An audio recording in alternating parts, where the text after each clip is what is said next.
Okay. All right, thanks everyone for joining. It's February 28th, 2016, and we are back.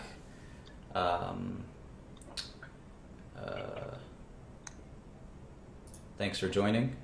I don't know why that dude just left, but that's irrelevant. So again, thanks for coming in. This is kind of the first recorded finance lesson that will be kind of recorded and put on the internet and saved for all of eternity. I'm here with Charlie, my co-host, and I guess we had two sort of investing students, but technical difficulties are prohibiting that. So, it's no problem. Moving on. we can handle this ourselves. But if you want to be a student, you can explain to some of the moderators like Josh or whomever, and they'll throw you on.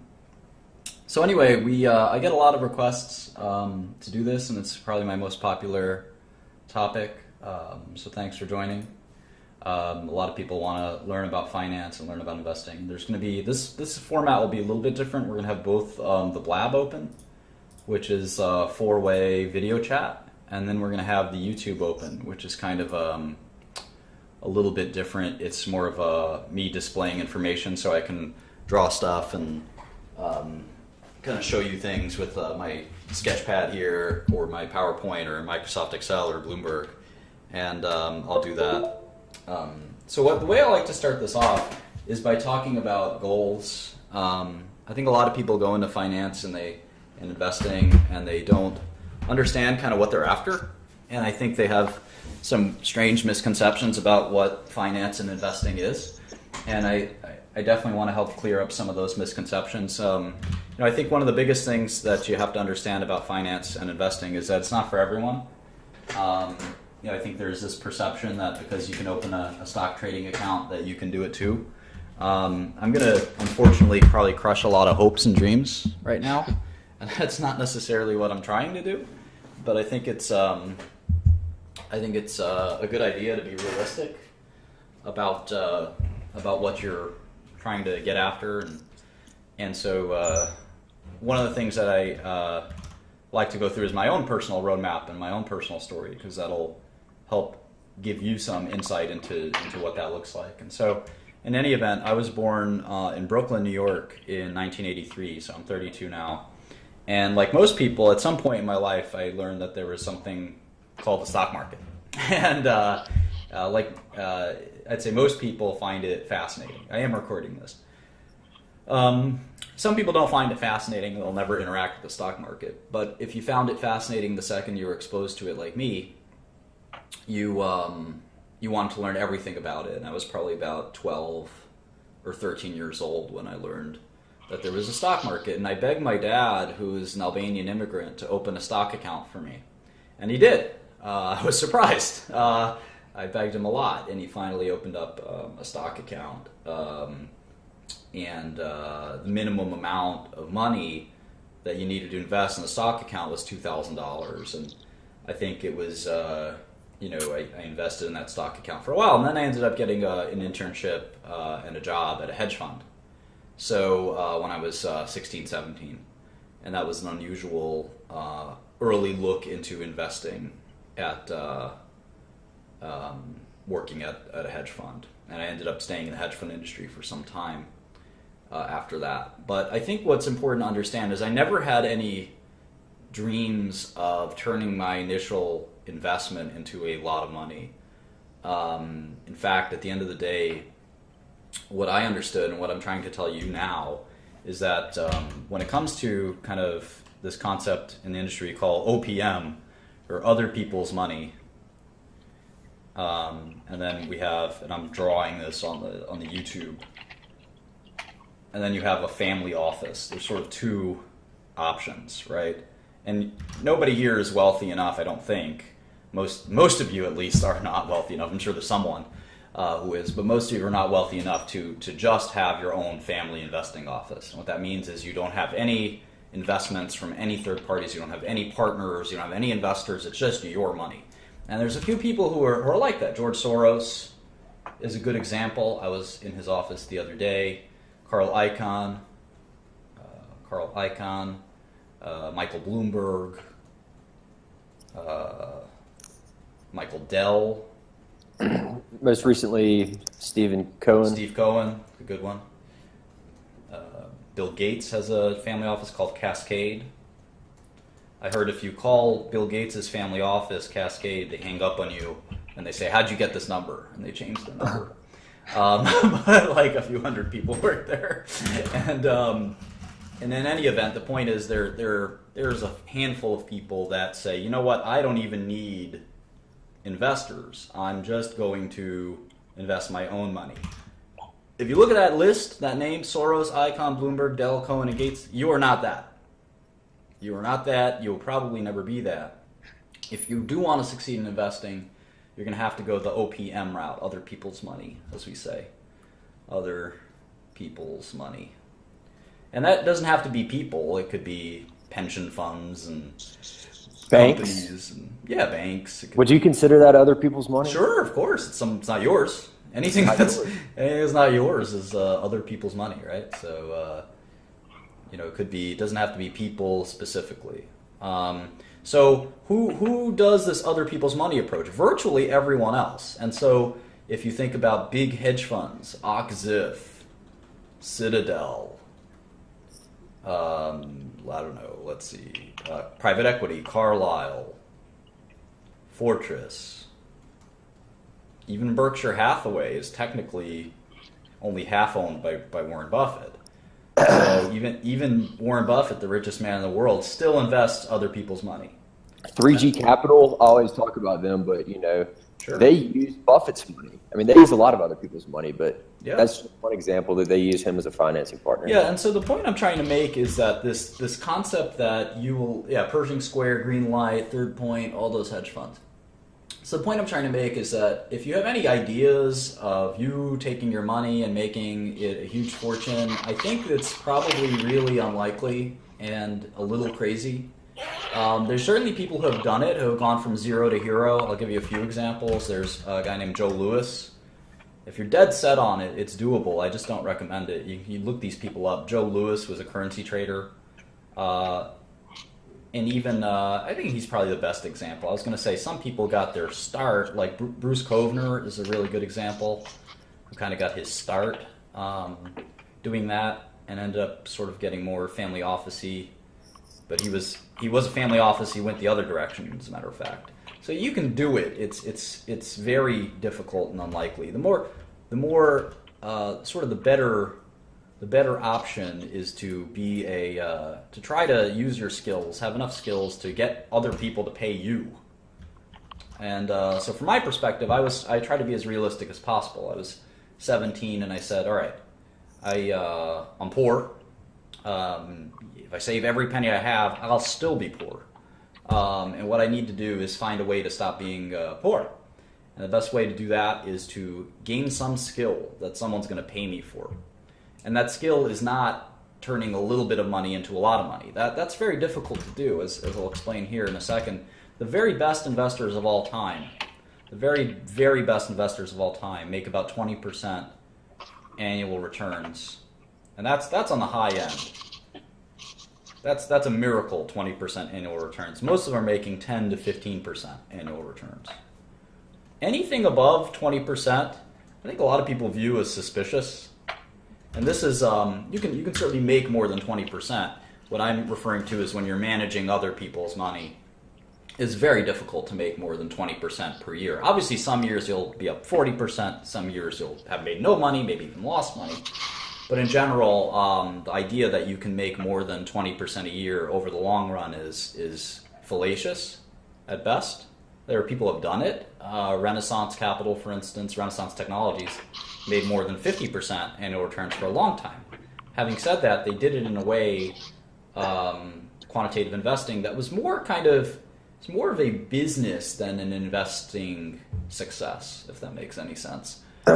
There's no value. Can you expand on Renaissance a little bit more? I've ran across them recently. So, I mean, I know that they have like a 30% turnover of their stocks. Are they just like using algorithms or what's going on? Yeah, it's all algorithmic. Everyone asks about Renaissance. We'll talk about it at some point later. But if you look at Warren Buffett, right, widely considered to be the greatest investor of all time, his average annual return, I want to say, is something like 15%.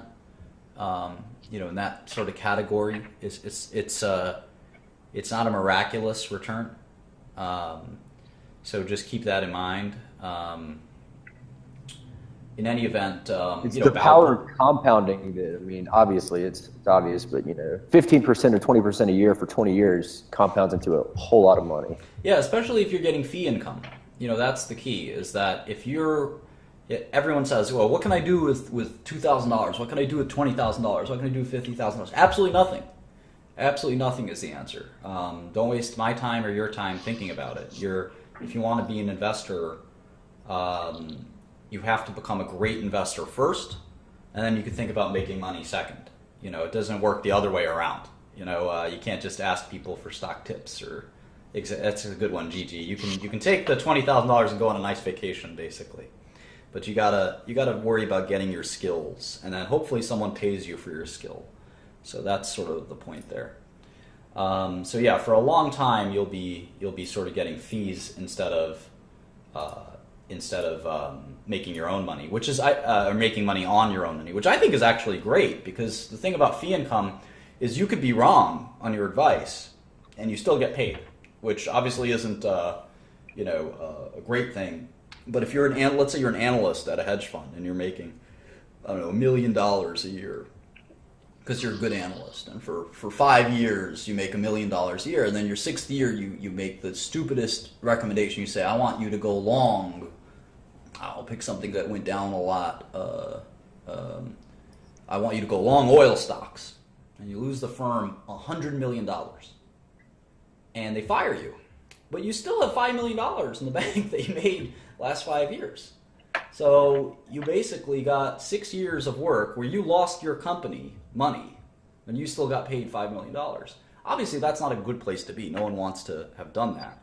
But the point is, if as a professional investor, who would hire you then? A lot of people would hire you then. If you're a professional investor, you make a mistake every day, let alone, sometimes making one gigantic mistake. And there's no doubt, if you look at Soros himself, I mean, there were huge numbers of mistakes that Soros and Julian Robertson at Tiger and others made over the years. So my point is that the one good thing about being an advisor instead of managing money is that you seldom will have your money at risk, whereas the client will. So it's not like it's such a bad thing to be an advisor. So in any event, we can sort of continue in a second.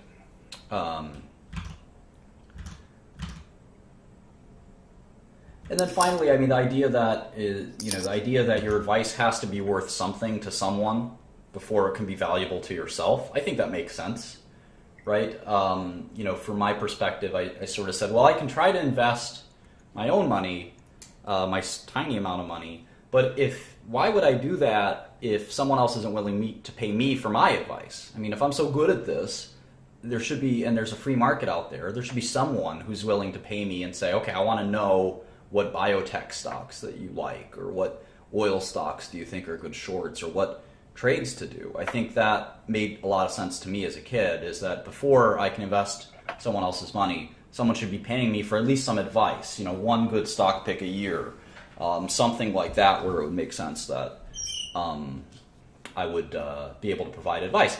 And I also recognized as a child that, I couldn't become an expert on something quickly. I wasn't going to. As a child, I looked at this kind of doe-eyed and said, "There's no way that I, a 17, 18-year-old, could just look at this and become an expert in, a year or 2 years." I understood that it would take 5, 10 years, and again, that's a good reason why it made sense to sort of take money to make money as an apprentice, to make money as an analyst, not to be the head honcho. That didn't make a lot of sense to me. And if I did it all over again, I probably would have stayed in that kind of vice president type, role, instead of being the big boss even longer than I did. So in any event, that's the way my personal roadmap worked. Like I said, I mean, I really like to point out that a modest rate of return is what you should be modeling out. There are large return strategies that exist very briefly, and they're mostly discovered by luck and not a systematic approach. So I know a lot of people, in fact, here's some moron commenting right now, so-and-so turned $2,000 into $7 million. Look, these things do happen, but they're, like I said, they're not systematic. They're luck. Yes, there's one person out of 20,000 people that try, they get a few trades, in a row right, and they'll make some money, and then they'll lose it again. And if they don't lose it again, it doesn't mean anything to you. You don't want to make money because you're lucky. You want to make money because you're good, and you have an approach that will work, whether it's a bull market or bear market, or you got lucky or you didn't get lucky, or whatever the results may be.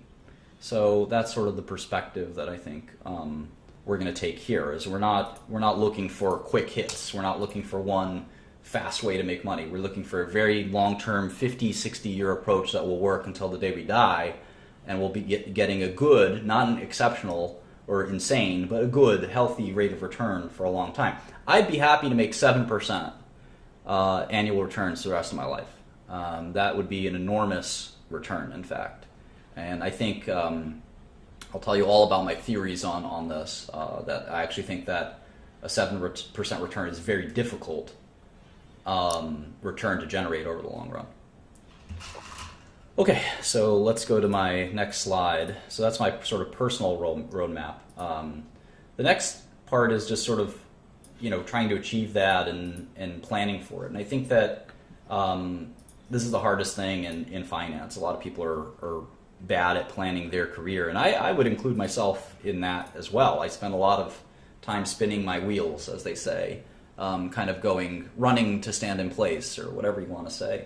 Wasting time, and I think that's normal. There's a lot of people that do that before they really hit their stride, so to speak. And I think that that poor planning is difficult. And one of the biggest things is this soul-searching concept. It's very hard to know at a young age if you want to look at stocks for the rest of your life. You can't. It's sort of like when you ask a child what they want to be when they grow up, and they say astronaut, and then 5 years later you ask them about their astronaut dreams, and they don't know what you're talking about. It's not that different when you're 21, you're out of college, and your first job is an investment banker or a hedge fund analyst, and do you really want to do that for the next 20 years? And the answer is probably not. So for me, I thought I really liked stocks, and then I changed my mind. I really liked starting drug companies. I might change my mind again. And I think just being cognizant of that is sort of a difficult and tough thing to do, and it takes a lot of sort of stamina to do that. And most importantly, I think you have to have a Socratic attitude towards what your own strengths and weaknesses are. For instance, one of the things I didn't realize early on is that I happen to be extremely creative as an investor, and that's not something that I appreciated or understood early on. And it turns out creativity is extremely important in investing.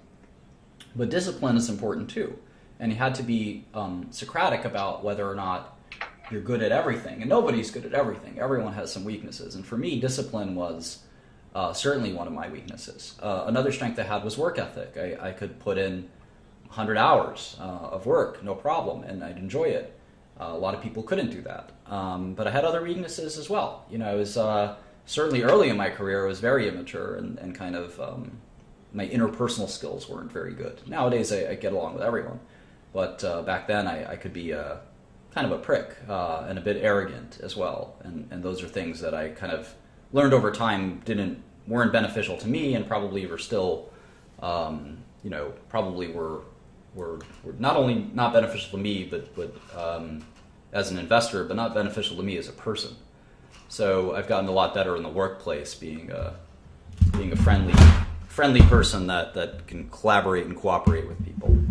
So in any event, you have to take this self-assessment, and then the question is, can your career fit into that self-assessment? And it's hard. I think I'm a perceptive person, and I still didn't realize that looking at the stock market for the rest of my life probably was not going to be something I wanted to do. And I still look at the stock market, but the stock market went from in my mind, from being super zoomed in on it and really focused on it, I kind of zoomed out and said, there are actually other investment type opportunities out there that I'm interested in. So I'd encourage anyone to kind of think about that sooner than later, and understand your own weaknesses.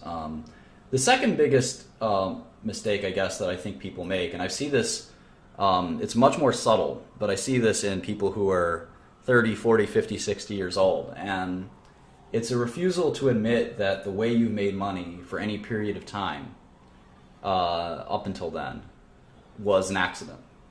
And that is something that I know people who made money for 5 years in the market. They did really well. They made maybe $20 million. And they are still running the same strategy for the next 30 years. And it doesn't make them a dime. And I feel terrible for these people because there are moments in time where like volatility is super expensive, right? For 5 years, volatility would be super expensive. And anyone who shorted volatility for those 5 years made a fortune. But then volatility will be perfectly arbitrage for the next 30 years. And you can't predict this stuff. And that person will label themselves, I'm the best volatility trader. Well, it turns out that you're not the best volatility trader. You just kind of were there and you made a little bit of money, and that's that. And you have to sort of recognize luck versus skill. And I think it's the most paralyzing phenomenon is when you decide that that little bit of success you had, you ascribe it to this cosmic amazing skill that you have, instead of the more likely reality, which is that you probably just got lucky, you kind of fell into a trade, someone told you about a trade. It's not you, you're not great at something. You have to sort of take a sober self-assessment and say, how do I improve what I do? And that's really hard for people because let's say you're 35 years old and you just made $20 million and you have 3 kids. It's pretty hard to go to your family, your wife, your kids, your investors, your employees and say, hey guys, we got lucky. We don't know what we're doing. And, we got to... Here's your money back. Yeah, we got to give the money back. And I know they want to give us another $1 billion, but we really don't know what the fuck we're doing. And, let's just kind of be humble and conservative. And I don't think that works for a lot of people. People instead, they want to press the gas. They want to move forward with it. And this happens a lot in so-called multi-strategy funds where one trader does well for 1 year on his $100 million portfolio, then he gets a $1 billion portfolio and he loses more than he made in the first year. So in any event, there's kind of a lot of that soul searching and being patient in understanding how sustainable your strategy is. Again, if you want to build your strategy on one little investment opportunity, you have to ask yourself, what are you going to do 2 to 3 years later? That's not something that's going to sort of be there. Mentors and guides, very important. I don't think you should ever have a mentor that hasn't done unbelievably well. And this is a controversial opinion of mine. I like to say, even, you might want to sit down before you hear this, I like to say you shouldn't listen to anyone who hasn't made, $50 million, $100 million, $200 million. You should not follow people who have not succeeded. This is the investing in finance. It's literally the money industry, right? And there's a lot of rich people to follow. And if you're taking advice from someone who sounds like they've done really well, is really flashy, but you can't really tell how much money they've made, don't listen to them. You're better off not listening to people and avoiding bad habits than picking up, and waiting for the right mentor, than picking up those bad habits and getting into a lot of trouble. Because I think that, Charlie, you could definitely expand on this, but there are a lot of bad habits in investing that people, if you get those bad habits, you may not be able to shake them for a long time. I don't know. I think of my brother he likes to trade in stocks, and he's been trying to catch the falling knife in oil for 8 months, and oof. That's a bad habit for sure. The best way to find a mentor, a good bad habit is not being attracted to a stock because it's fallen in value. That's a terrible habit. Yeah. And I've had to learn how to shake that habit for 10 years. Don't buy the first downtick just because you think it's on sale now. It's a silly and insane kind of habit. Another habit is you buy growth stocks because their revenues are increasing or something like that. There's a lot of ways to kind of, there you go, losers average into losers. Thank you, CT, one of our better participants in this chat. So yeah, learning those bad habits will really kind of destroy you as an investor. So getting bad advice is, and by the way, there are people who have made $1 billion investing who still give bad advice all the time.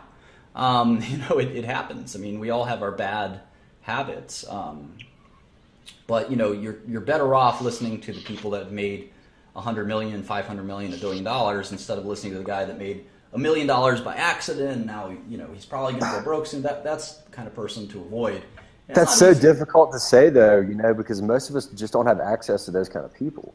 I mean, well, so that's where I wanted to get to that, because it's funny. I like the story where I'm not sure how much of it is true, but it's a cute story anyway. Albert Einstein was a young physicist, and he looked up Max Planck's, the great physicist Planck. He looked up his address in Germany, and he just went to his house, and he knocked on the door, and he explained what he was there for. He was a fan. He wanted to talk physics, and Planck invited him up for tea, and they had a 3-hour meeting. I got a job at a top hedge fund when I was 16. I think that if you pay attention, you put your ear to the ground, just the right amount, and you focus on what's important in your goal, you'd be surprised at how quickly and easily you can sort of accrue this knowledge. There are people, a good example is this guy, Palmer Lucy, who invented this crazy device called the Oculus. It's this virtual reality machine. Palmer was 18 when he invented it, and it's this little doohickey. It's pretty dumb idea, quite frankly. It's pretty easy and to have made. And I regret making it myself. I tried to invest in this company, and they unfortunately turned me down. And then that would have been a good investment. They sold their business to another company called Facebook or something like that for $2 billion, and it is what it is. But the point is, Palmer, when he started Oculus, he was I think 17. And do you know how he got his funding to start Oculus? He had a message board that he would go on.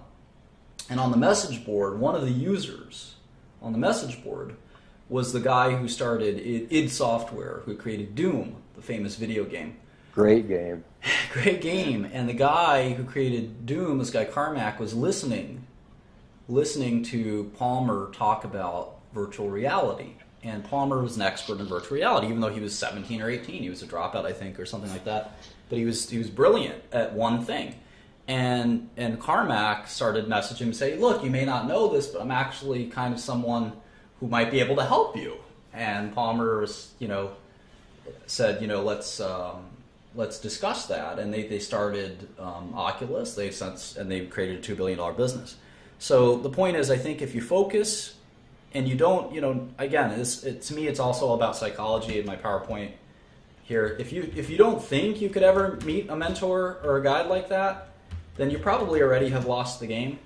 You have to have some faith that, you're special, you have something to add and value, and that you're going to be persistent. I mean, if you're going to sit there and whine about how you're never going to meet someone who's going to help you, I think you have to be optimistic. You don't have to meet Warren Buffett tomorrow. That's not going to work, right? We know that.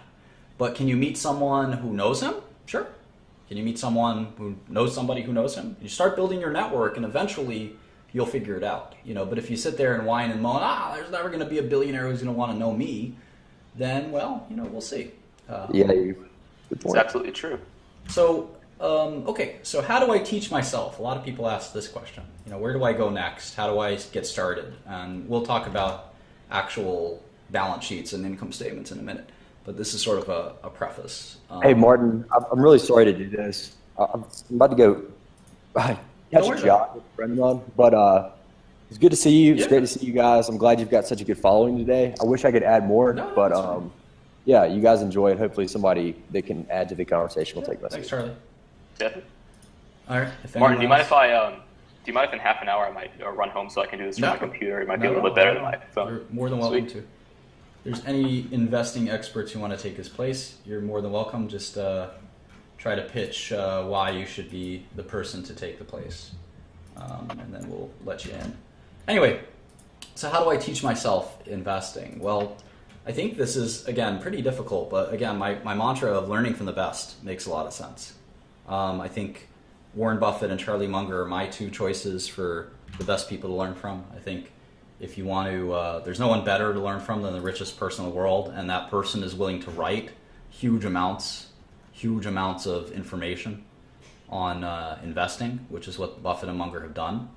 And they do interviews, there's YouTube videos, and if you read all of those things, that's what I would recommend. There's a number of Warren Buffett books that are out there that I think you should take advantage of.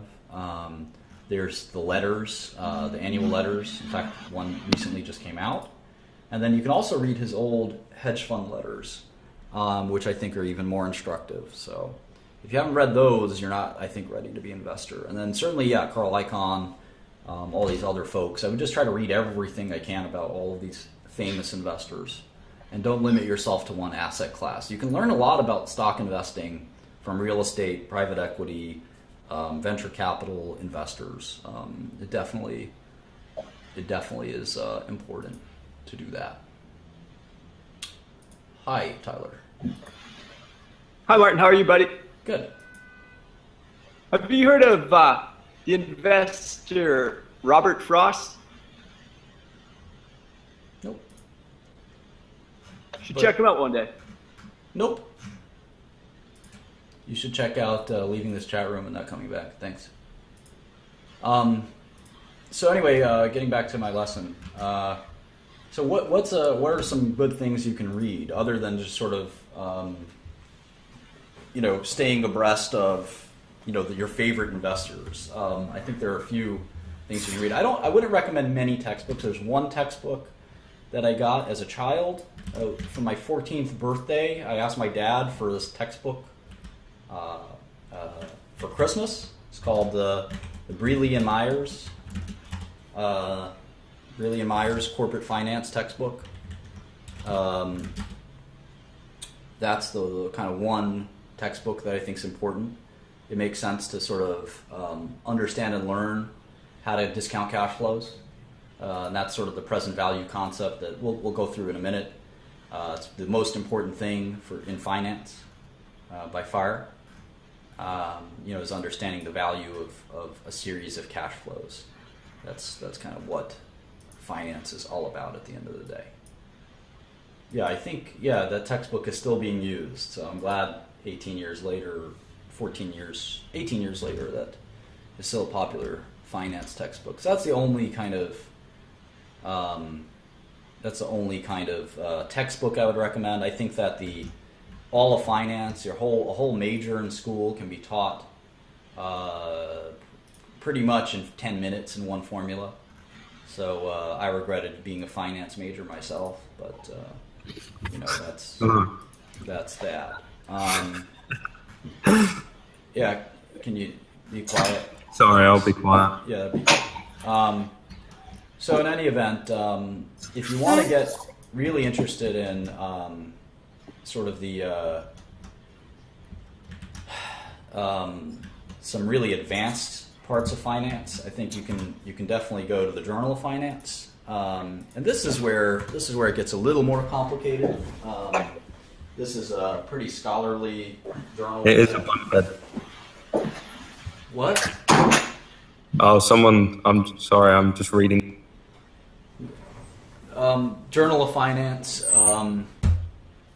is a good example of a very kind of technical manual. Here's just flip to page 2113, retrospective inference and equilibrium prices, and they list this gigantic math formula that I think you'd have to be a PhD in math to understand, or something like that. And finance can get more complicated than just the Brealey and Myers textbook. But if you want to read the Journal of Finance, I think you'd. I don't know why necessarily you'd want to, but it's something that you may enjoy. Or you may just enjoy the fact that there are people that spend their time analyzing that kind of stuff, and I do think it's somewhat important. Somewhere more practical in the middle is Damodaran's work. Damodaran is a professor here at NYU, and I think that his website is probably one of the best finance websites there is. Like most professors, he doesn't have any practical kind of experience or knowledge in investing, but he is kind of one of the value gurus, or valuation gurus, I should say. And I think you can definitely, go through it and check out some of the stuff he's done. In terms of two sort of practical works for investing, I think there's two very good works. One is out of print, and I think it's a copy of the book is $15,000 or $20,000 or more, and that's called Seth Klarman's Margin of Safety, and it's a book by the current hedge fund manager of Baupost Capital, Seth Klarman, who is a legendarily good investor. And when Warren Buffett was asked, what investors do you like, he couldn't think of any, and then he said, Seth Klarman, maybe, which is, I think, very telling that he wouldn't really recommend anyone. But he said, Klarman, yeah, maybe Klarman, that's it. Other than me, just Klarman. So it, like in rap music, it takes a lot of, if someone asked Jay-Z who his favorite rappers were, he would look at the person and say, what the hell are you talking about? In the same way in investing.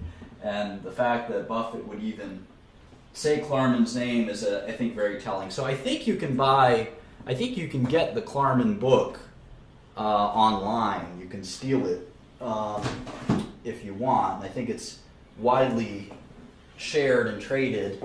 I think I've got a copy of it that way.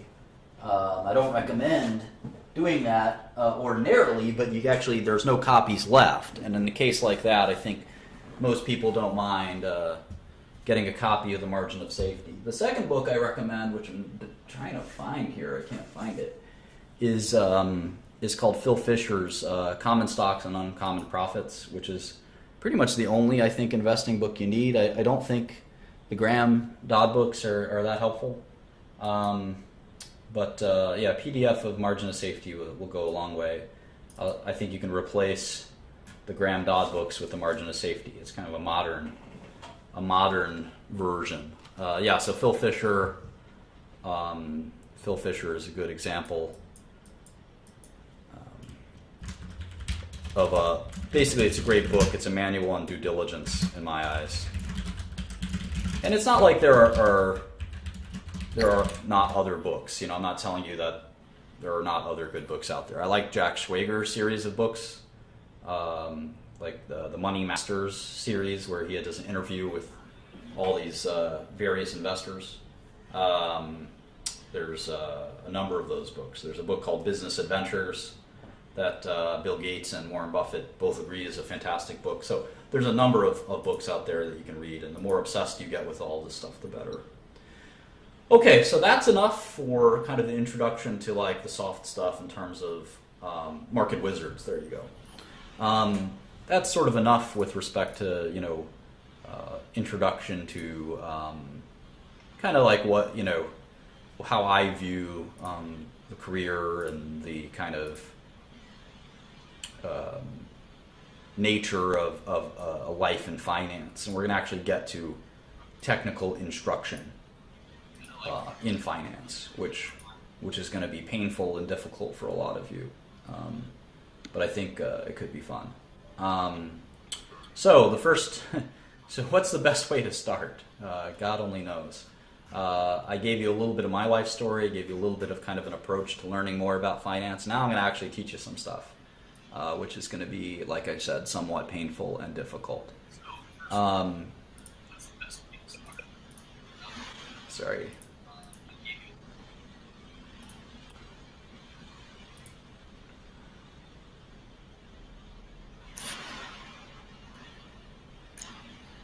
Okay, so where do we start? We can start with the concept of asset classes. So what's an asset class? We like to, in life, we like to group things, right? And put them in boxes so that we can understand them a little better than anything else. And we do that with assets as well. Asset is a simple, what's an asset? Well, an asset is, I would say, something of value. Right, so it can be anything. It could be a stock, it could be a bond, it could be cash, it could be currency, it could be real estate, it could be intellectual property. anything of any valuable value that you can sort of transact. You can buy it or sell it. That's an asset in my eyes. So in any event, what assets do we focus on? I think most people start with stocks, and I think it's a good place to start because it teaches you a lot about how most businesses work. And stocks apply both to private and public equities. So I think there's a good way to kind of start. But it's, unlike most people, I don't think you should stop with stocks. And I think that's another mistake a lot of people make, is they focus only on stocks and they never invest in bonds. They never invest in private equity. They just do public stocks, and they just do large cap public stock or something like that. You will never succeed, I think, if that's all you do. I think you'd have a very, very, very hard time having success as an investor just focused on one asset class. I think it's a recipe for disaster. And you have to sort of expand your horizons into other asset classes, especially when I hear someone just as U.S. one sector, U.S. technology, large cap stocks. I just sort of sit there and laugh and say, all right, that's not going to work. You need at least experience in bonds and other asset classes, I think. So in any event, we are going to spend some time talking about equity. And I segment equity into public equity and private equity. That's a pretty simple way to do it. Equity is shares. And the reason we call it equity is because each share is equal to the other. So you could have one share of McDonald's, and that share is exactly the same as someone who owns maybe 1 million shares of McDonald's. They have 1 million of the same share. So there's an equitable nature of those shares. That person's got way more shares than you, and they can influence the company way more than you. But there are different classes of stocks. Yep. Assuming there's the company is one class of stock, right? You all share in that company, and that's why they're called shares, and that's why it's called equity. They're all kind of mean the same thing if you know the etymology of the word. And so in any event, that's kind of the nature of why we call it equity. And you own a share of what? You own a share of a business, and that's I think a really important sort of concept. Bonds are debts, so they're obligations. They're financial obligations. So it's a borrowing. A bond is a borrowing of money. So it's very different from a stock. A stock is a share of a business, whereas equity is a share of a business, whereas debt is or bonds are obligations. So, woof woof indeed. In any event, we also call debt credit sometimes. All right, so let's hone in on stocks, and this is sort of where it gets a little technical and a little annoying. And there's, I'd say, other than open mind, there is a limit to how many shares you can own in a company. It's how many shares they have issued.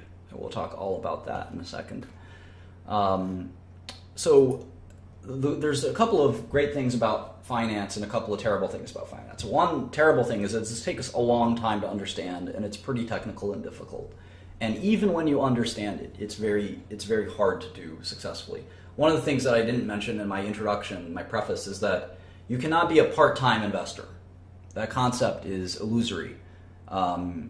There are huge numbers, buildings full of people that try to be good investors, and they suck at it. You cannot do this from your couch in your spare time and or do well.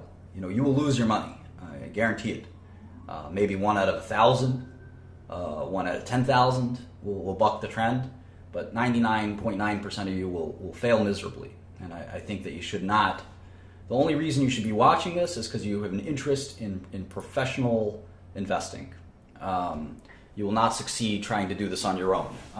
Like I said, I've employed a floor of people trying to make successful investments. And it doesn't matter if you're trades or investments. It doesn't make a difference.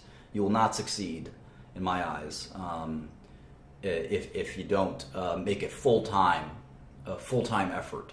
You can certainly do it with one person. I don't think it's the number of people that matter. I just think it's the amount of focus and attention that you bring to the table that's relevant. And it doesn't matter if you're a long-term holder or a short-term holder. And if you can't hack it, don't invest. There's plenty of ways to make money. I think if you're Steven Spielberg, you make money making movies. And if you're not Steven Spielberg and you want to be Steven Spielberg, focus on that. Try to become Steven Spielberg. Don't focus on investing. It's not for you. It's fine. If you're a chemist, you're a junior chemist at a chemistry company, you can become a senior chemist and make $1 million a year. Focus on that. Don't focus your spare time on investing unless it's just fun for you. So I think it's really important to kind of be realistic about all of this. So in any event, let's get back to let's get back to equity. So what is a stock?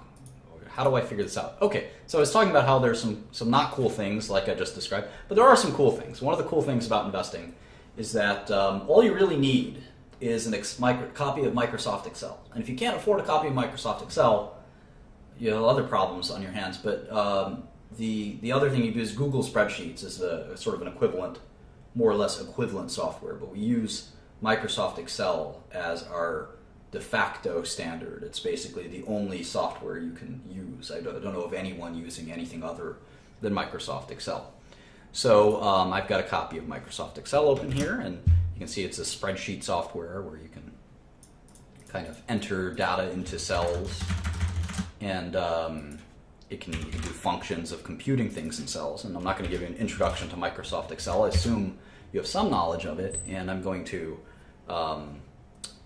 sort of be using it throughout this course. So I would encourage you to get a copy of it if you don't have one. I think most of you do. OpenOffice is, or whatever the Google Spreadsheets equivalent is also just fine.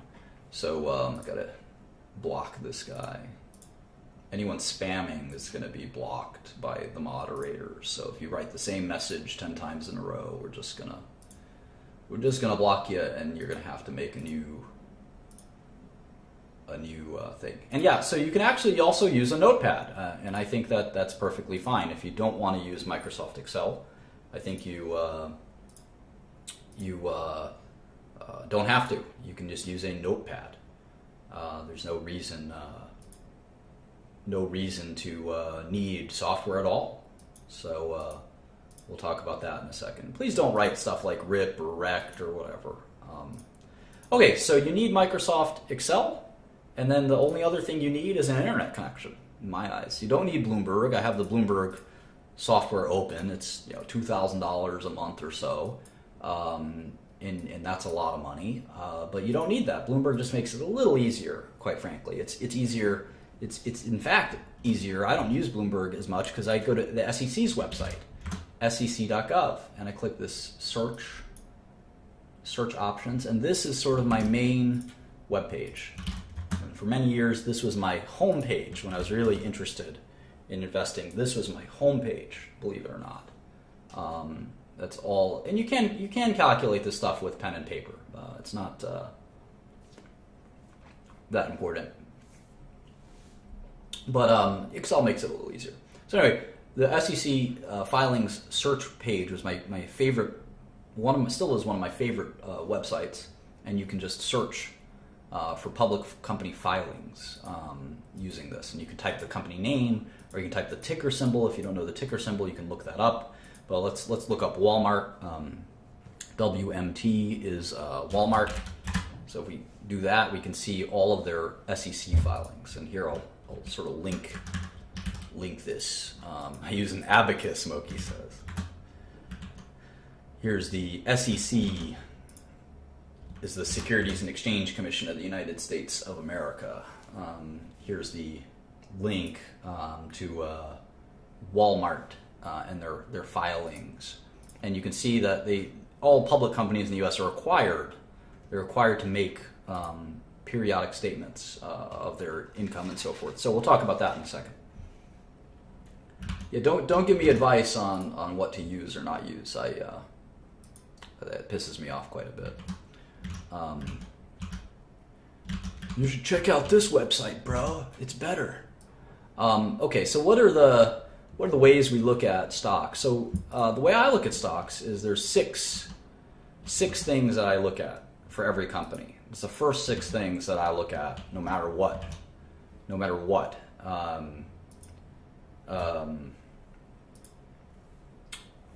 haven't done this kind of lesson in a while, so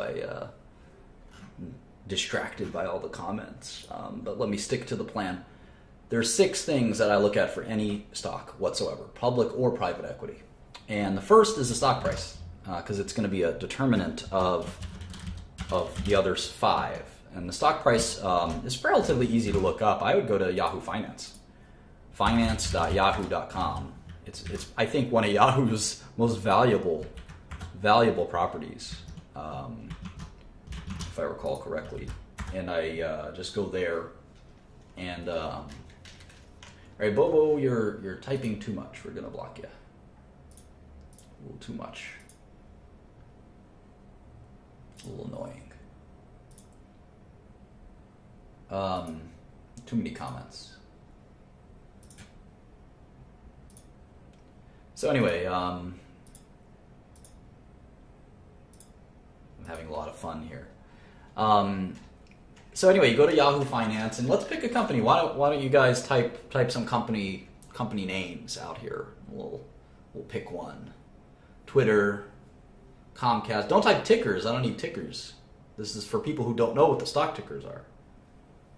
Apple, Salesforce.com, Yahoo.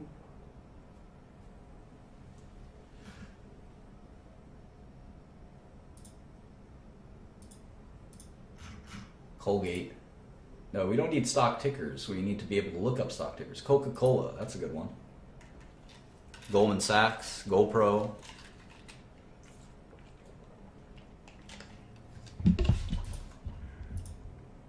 Okay, so let's pick one of these up. Let's pick one of these. Let's do Coca Cola. So I type Coca Cola. Well, that didn't help me too much. Let me click show all search results. All right, that didn't help. Well, as I type Coca-Cola, it says up here, the Coca-Cola Company. And Coca-Cola has a hyphen, which is the Coca-Cola Company. And you can see the stock ticker is KO.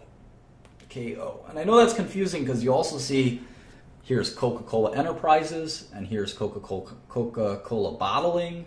Here's Coca-Cola Fenza, Coca-Cola West. There's like 20 Coca-Colas, but the first one is right. It's KO is the stock ticker for Coca-Cola. And you'll memorize these over time.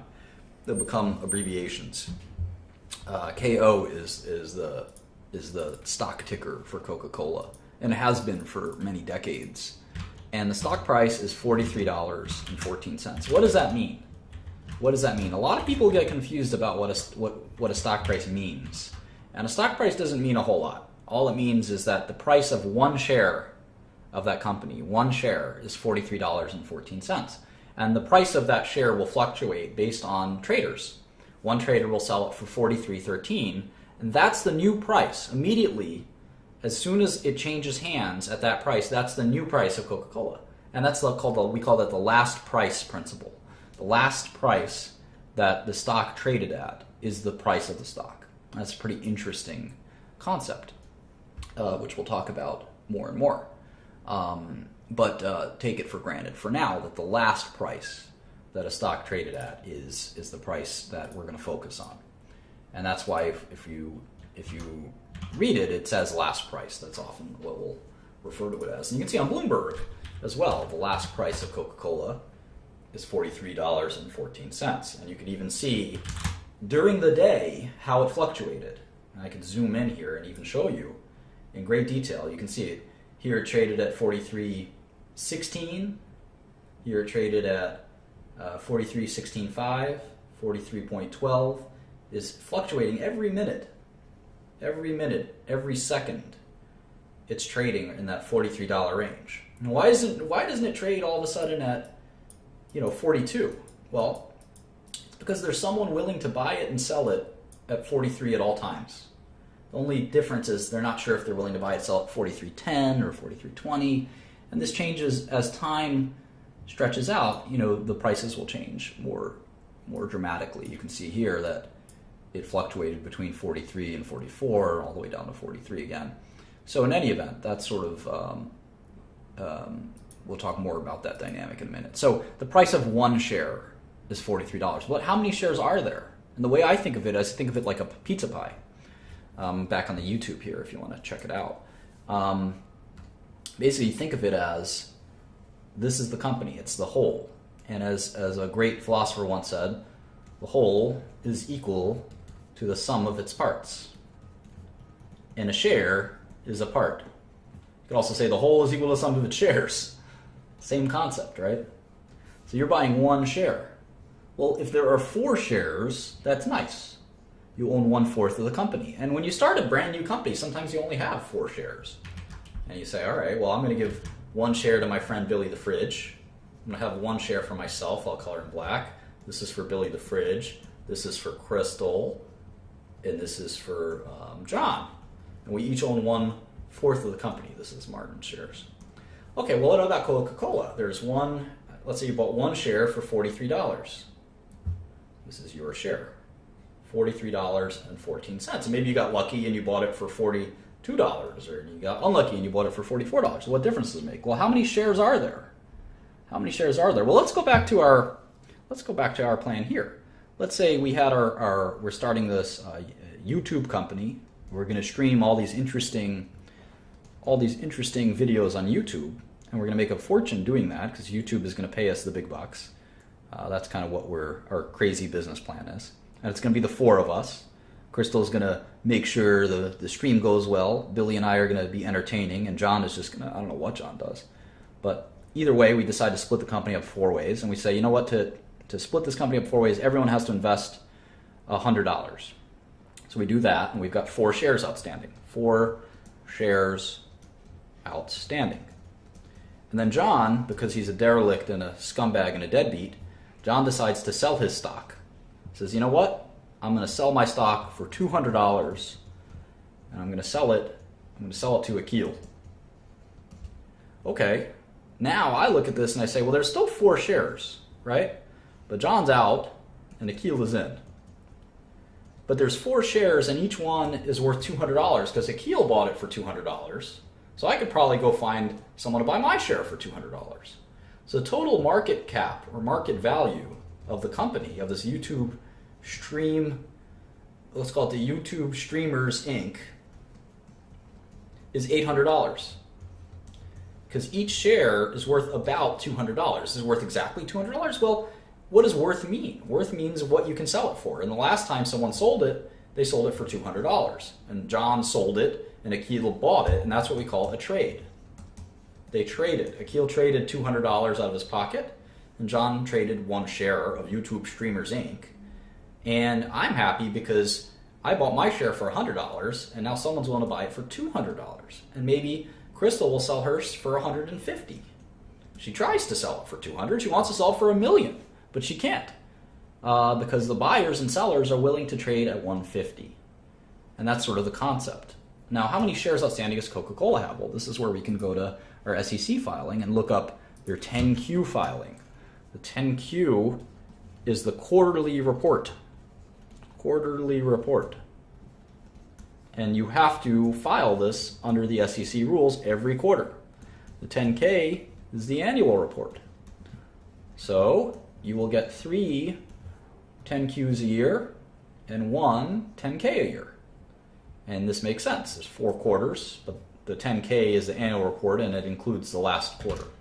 So we can look up the 10Q and right on the first, oh, this is Walmart. Let's go to Coca-Cola. We remember Coca-Cola stock ticker is KO. So we just do that. And look at that, 10K is right there. And on the first page, it says that there are 4 billion shares of Coca-Cola. 4.3 billion shares. 4.3 billion shares. And I just abbreviated shares outstanding as SO. Shares outstanding. So that means in the Coca-Cola pie, you can buy 1 piece of it, 1 share, for $43.14 or thereabouts. But you will only own 1 out of 4 billion shares.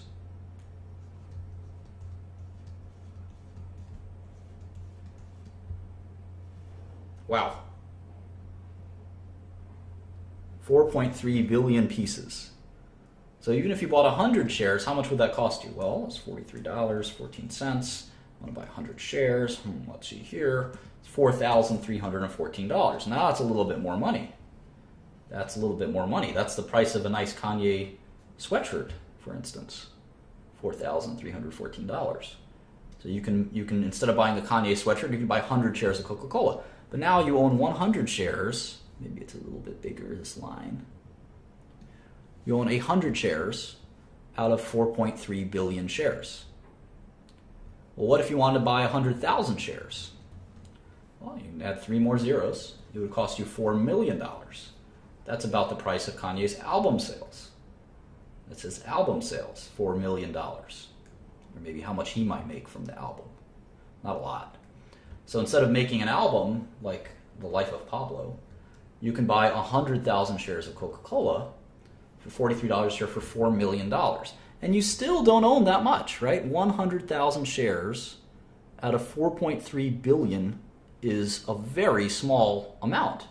In fact, let's see, if we close out 5 zeros, you can see that you could spend $4 million buying Coke stock and you still only own 1/430,000th. That means there are 429,999 equal parts to your investment, if that makes sense. So you can see how big the Coca-Cola company is. And if we keep going down this route, what we can do is we can just multiply all of the shares. Remember, the whole is equal to the sum of its parts, or the sum of the shares. If we multiply the entire amount, 4.3 billion, by $43, we get the value of the whole company.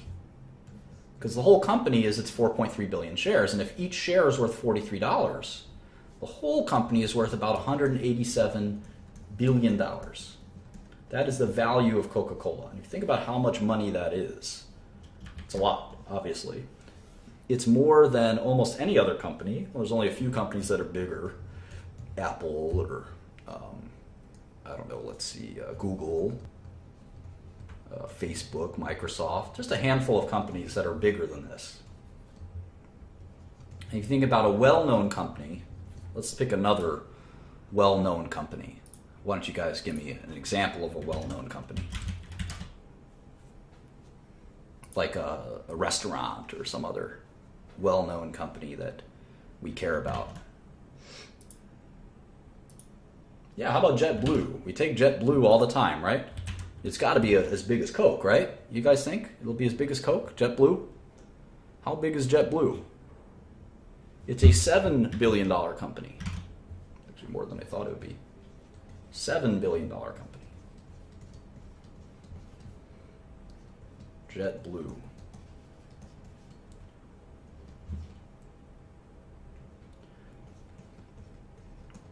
How about Southwest Airlines? How big is that? That's got to be as big as Coca-Cola, right?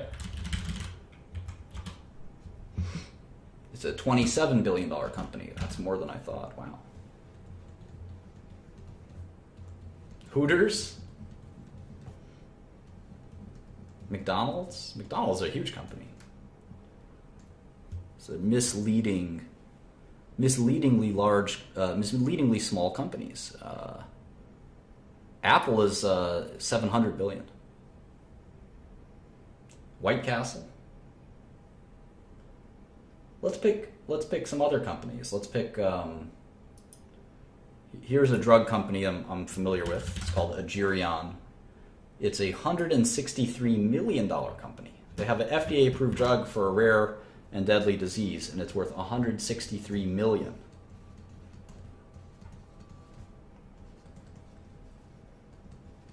You guys have never heard of Agerion Pharmaceuticals. So you see the difference in how small these companies can be. It's a small company, $163 million. So if you bought 10% of it, it would cost you $16 million to buy 10% of Agerion. And if you bought 10% of it, you could probably influence the company. You could say, I don't want that CEO, I want to fire him, or I want you guys to raise the price of your drug, or whatever it might be. So that's sort of a perspective on what we call market cap. Market cap is all of the shares, the price of all of the shares. And this is something that you got to memorize. Stock price times shares outstanding. And this is one of the first 6 things I look at. This is the 3 things. The market cap, the stock price, shares outstanding. The market cap is just the product of the 2. It's just the product of the 2.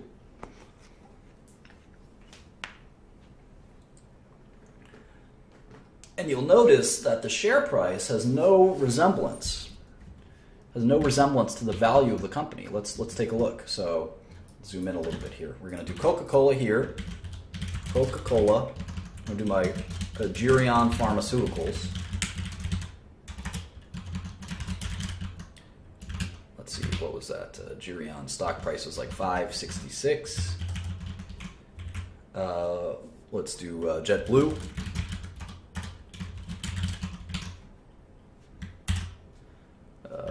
JetBlue, $22.30. Southwest Airlines. I don't know why we're doing 2 airline companies, but whatever. $42.17. Let's do Chipotle.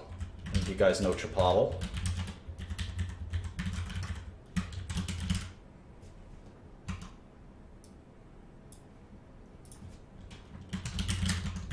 Chipotle. 506.01. All right. Okay, so you see, let's just do, let's quickly look up all of these, okay? So Coca-Cola, we already looked up. It's 4.3 billion shares, and we'll do these in millions. So if you're putting numbers in millions, a billion would be 1,000, if that makes sense. All right, so this is $185 billion. That's the market cap. Now, how about Agerion? Let's look it up. Agerion stock ticker is AEGR. So I'm going to go to the SEC website. I'm going to click search, very quick. AEGR. I'm going to go to their last 10Q. I'm going to look at the first page. It says they have 28 million shares outstanding. And immediately you could say, oh my God, they have 28 million shares outstanding. Coke has 4.3 billion shares outstanding. It's pretty interesting. And you can see it's a small company compared to Coke. Coke's 1,000 times bigger than Agerion Pharmaceuticals. That makes sense. Agerion is a rinky-dink little drug company with, I think they have 2 drugs. Coca-Cola is a global monster. How about JetBlue? JetBlue stock ticker is JBLU, I think. There it is. First page, it tells us how many shares outstanding. 321 million. The market cap is the product of the 2, so JetBlue is worth about $7 billion. How about Southwest? Southwest is a crazy stock ticker. It's called LUV. LUV. Love. And it has 638 million shares outstanding. So you see a sort of it's not a pattern or anything, but you sort of see how this works. The number of shares outstanding you have is pretty important. It's not the stock price is not the only. It's not the only determinant. And you can see here, Chipotle has only 30 million shares outstanding. But each share is trading at $500. So if you just look at the prices, it doesn't really tell you anything, right? I mean, Chipotle, or Chipotle, some people pronounce it that way, I don't, I refuse. Chipotle is a stock price of $500. That's 10 times the stock price of Coke. But Coke is 10 times bigger company. So stock price doesn't really mean anything. It's just sort of, it depends on how many shares there are. There are 4.3 billion shares of Coke. So even though they're worth 10 times less, each share trades. It's not worth, they trade for 10 times less. The company's value is the only important thing. And this is the value of all the shares. This is what's important, the market cap, market capitalization. And you can see the biggest company is Coca Cola. The second biggest company is Southwest. The third biggest company is Chipotle. I'll say it right for once. And the Chipotle is an inside joke. It's an inside joke. And JetBlue is the fourth biggest company, 185 billion, 27 billion, 15 billion, 7 billion, and a pesky, tiny 164 million. That's like nothing. That's a tiny company. So what are the world's biggest companies? I can actually look this up on Bloomberg very quickly. This is one of the reasons Bloomberg's decent, is I can just look this up. I could do, how do I do this? Market cap. Hang on. Oh, it did it for me. Hang on. There it is.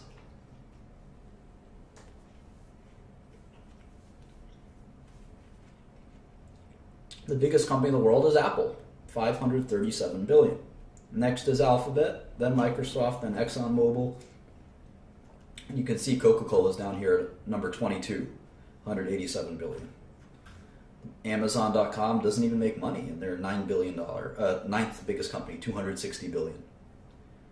General Electric, Johnson & Johnson is the biggest drug company, 292 billion. Facebook, Berkshire Hathaway is Warren Buffett's company. ExxonMobil, the oil giant. Microsoft, we all know what they do. Alphabet is basically Google, right? So it's Apple, Google, and Microsoft are the three biggest companies in the world. This is not just in the US, this is in the world. In the world. In fact, if you look at Facebook and Amazon, you can see that there are 5 of the top 10 are tech companies, and only 1 is a drug company. I think it should be the other way around. I think drug companies do more important work. But you see a few more here. You've got Roche, which is a drug company. You've got Pfizer. You've got Novartis. So there's plenty of drug companies up in here. And you go down, you can see the $100 billion. These are still huge companies. $50 billion, $40 billion. And you start to, you probably don't know all of these companies. Like, who the heck is Etisalat? I think it's like a satellite telecom company in Saudi Arabia or something. But you recognize some of these. We all know who FedEx is and Carnival Cruises. Who the heck is Suncor Energy? Never heard of it.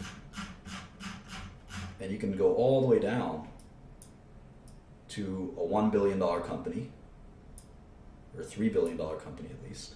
And again, you're not going to recognize all of these. In fact, most of these. Cyberdyne, I don't know who that is. I know who Charles River is because I'm in pharmaceuticals. They make mice, of all things, and monkeys for lab research. But Heartland Payments, On Semiconductor, Pitney Bowes, that's the mail company. It's like the post office equipment company. But a lot of these you're not going to recognize necessarily. And there's 3,000 companies that are worth more than $3 billion. Of course, we know the top 10 or top 20, but you may not know who Roche is, or China Mobile, or ICICI, or PetroChina. These are huge companies that are more international than you might be sort of used to. Cyberdyne, the creator of the Terminator. Funny. Anyway, that's sort of how I look at companies, is their size. 185 billion. To buy 10% of Coca-Cola, you would have to put together $18 billion. I don't have that kind of money. Well, to buy 10% of Southwest, $2.6 billion. I don't have that kind of money. Chipotle or JetBlue, a little more reasonable, but if you look at Agerion, only $16 million to buy 10% of Agerion. Well, I can cough up $16 million, or at least me and some buddies can. But to buy 10% of Coca-Cola is not that easy. Now, you can buy 1% of these companies. It would still cost you $2 billion almost to buy 1% of Coca-Cola. Just 1%. And if you only own 1% of Coca-Cola, you wouldn't have any power over Coca-Cola. They would just say, oh, that's nice that you spent $2 billion buying our stock. We don't care. But Agerion, you could buy 1% of Agerion pretty much any day with only $2 million. So anyway, that's sort of how I look at the first 6 things I look at when I look at a stock is the price per share. Some people abbreviate this as PPS or just P. The number of shares outstanding, the market cap. Then I look at these last 3 things: cash, debt, and enterprise value. What the heck is that? Well, cash and debt are pretty easy. Cash is how much cash the company has. Debt is how much debt the company has. That's pretty simple, right? Let's look that up. how much cash does Coca-Cola have? Well, this is going to get a little harder because we really have to delve into these 10Ks and 10Qs. So we remember the stock ticker of Coca-Cola is KO, and we see here a 10K. We have to sort of in our mind ignore all these other filings until we see this one, the 10Q. 10K, 10Q, another 10Q, another 10Q, and then last year's 10K. Last year's 10K. So they come out periodically. That makes sense. So this 10K just came out, and look what it says here. Period of report. This is for the year 2015. So this is the 2015 results. And the date that they filed it was a few days ago. So companies don't report their 2015 results on January 1st. They may know them internally on January 1st, but they release them to the public a few months later. And so you can read this document. It is a huge document, hundreds of pages, 170 pages. And if you're a real serious investor, you print this out and you read it page after page. That makes sense. But what are we looking for? We want to know how much cash they have. Well, where do we find that information?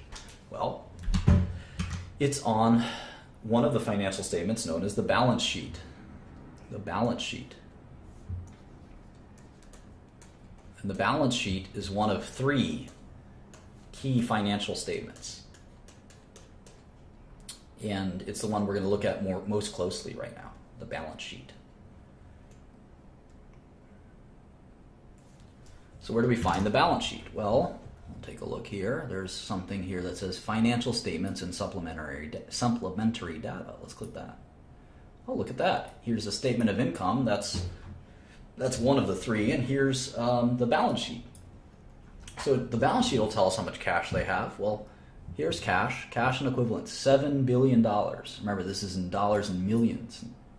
$7 billion, okay? So Coke has 7,309 in cash. But what about this? Short-term investments. Well, that's kind of like cash, so I like to include that. Because even though it's not cash, it could probably be sold as cash. So I'm thinking about liquidity. Any kind of cash. Marketable securities, that sounds like cash too. 4269. And I add that as well. And now there's 20 billion in cash. How about accounts receivable? Well, what's accounts receivable? Accounts receivable is cash that you're owed. Accounts receivable. Cash owed to you by your customers. And that's not really cash, right? Occasionally it's kind of like cash. In America, it takes about 60 days, 45 to 60 days to collect cash, depending on your business. If you're a retailer, you collect your cash up front. You don't go to the store and say, I'll pay you back for this Kanye sweater in 45 to 60 days. No, they want your money right then and there. So there are some businesses where this is different. But for most of corporate America, you're looking at 45 to 60 days. And so accounts receivable, I don't think of it as cash. When I think of cash, I think of any kind of cash in a bank account. I think of stocks and investments. I think of bonds. Anything that's kind of like I could sell tomorrow. And that the value won't be disputed. The value won't be disputed. It's easy to calculate the value. And they're liquid in some way. I can sell them. You could sell accounts receivable. I mean, it's close, but it's just kind of where I cut it off as cash. Inventories, well, this is soda, basically, right? Prepaid expenses, assets held for sale. We'll talk about all this stuff. They're all accounting gibberish. Here's some more investments. Equity method investments and other investments. So I'm going to include these too. 12,318. 3470. All right, we're up to $36 billion of cash. Is there any other cash? No, none of this is cash. All right, so we're done with the cash side. So they have 90 billion of assets, and about 36 billion of that I felt was cash and cash-like. How about debt? Well, now there's liabilities. In the balance sheet, you have assets and liabilities. All right, what kind of liabilities there? Where's the debt? Well, here's long-term debt, 28 billion. And I know a lot of you might say, well, what does that mean? Well, companies borrow money. That is very common. And the bigger the company you are, it tends to be the more that you borrow. And debt does not mean, it's not a bad thing. Debt is not a bad thing. Here's some more debt. And here's some more debt, 13,129. And you can see that Coca-Cola actually has more debt than cash. Isn't that crazy? You would think that in business, the more you succeed, the more cash you build up, but that's not true. Big companies, what they do is that they'll invest their excess cash and they'll borrow money on because they have good credit. Right? Most small companies can't borrow money, like Agerion Pharmaceuticals would have a hard time borrowing money. But Coca-Cola, they can borrow money at low interest rates. They can borrow money at low interest rates. And they do that. And they use that money to do acquisitions. They use that money to pay dividends. They use that money to buy back their own stock. And what I like to look at is net cash. So net cash is cash minus debt. In this case, it's about negative $9 billion. And if we add that to the market cap, we get something called enterprise value, which I'll discuss in a minute. Hang on one second. And so these are the 6 things that are important to investing. Just give me one.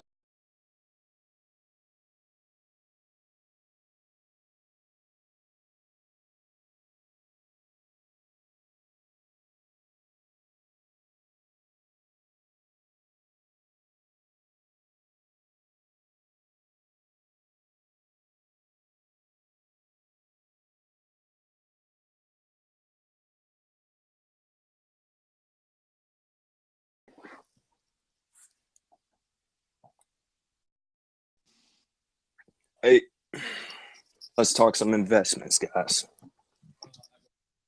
Oh.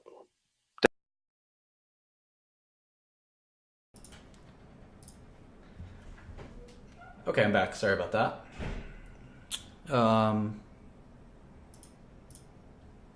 Okay. Let's get back to work. So,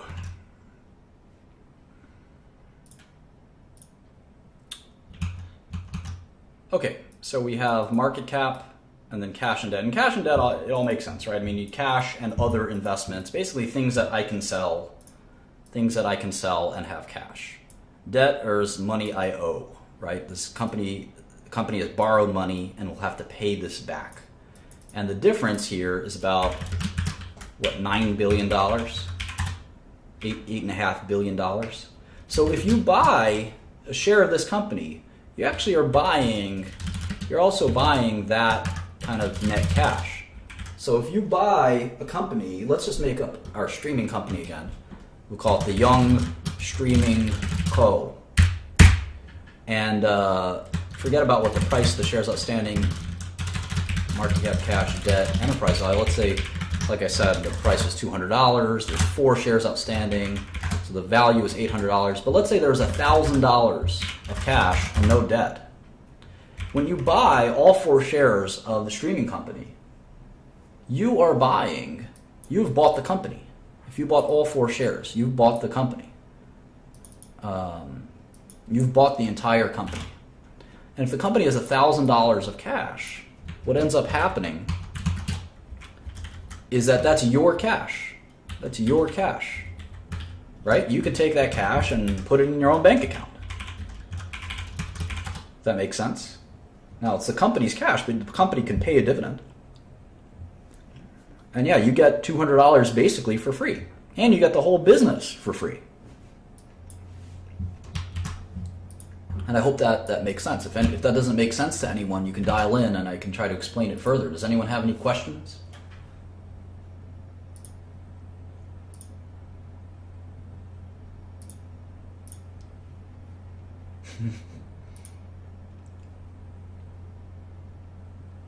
Dial in and ask the question.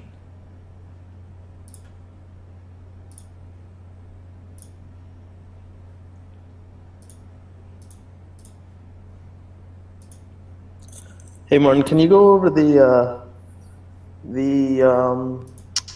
EV? I can't remember the name. What that was? Enterprise value. Yeah, I'll do that in a second.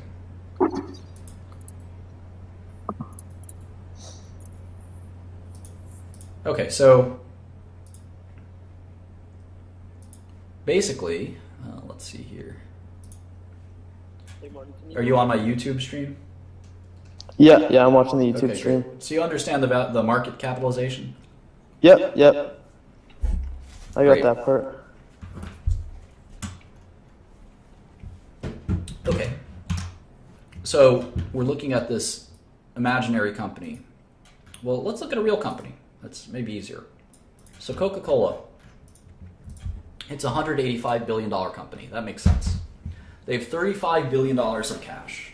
And that includes all of the cash in all the company's bank accounts in the world. And it adds up to about $35 billion. It also includes investments, because if they spent money to invest in a company, I think that investment is also, I think of it as cash.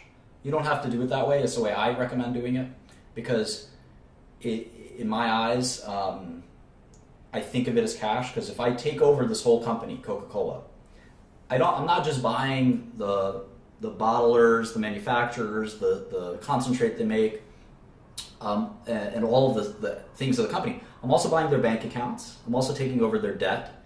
All of these things are now mine, and includes their investments they've made. So their cash is $35 billion, and I've added that up from the balance sheet. The debt is the same thing. The debt's a little more clear. You owe money, you owe money. It's very easy to add up that. The people you borrow it from, make sure it's very easy to know exactly how much you owe. And if you have $35 billion in cash and $45 billion in debt, you have about $10 billion that you owe. And that's about kind of the situation at Coca-Cola. Now, of course, they make more money every year. They'll make another $10 billion or $20 billion a year. So a year from now, they'll have $55 billion of cash and $44 billion on that. So they make so much money, they have to spend it. And they spend that cash on investments or buybacks or whatever they might decide to spend it on. So the enterprise value is interesting.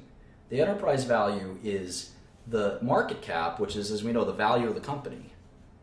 And then the enterprise value adjusts for the net cash. And why do we do that? Well, let me just write out the formula real quick. Market cap, I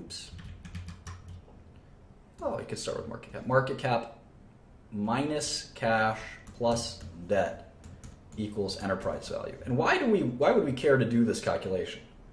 Well, it's pretty simple. If you had a company that had $100 billion, let's say, of cash. Let's pretend that Coca-Cola had $100 billion of cash. And they had $44 billion of debt. Or let's say they had no debt. This is an easy way to look at it.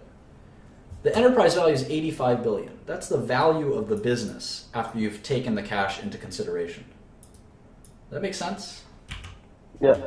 So, and you want to know what that is. Because let's say Coca-Cola is making $20 billion a year.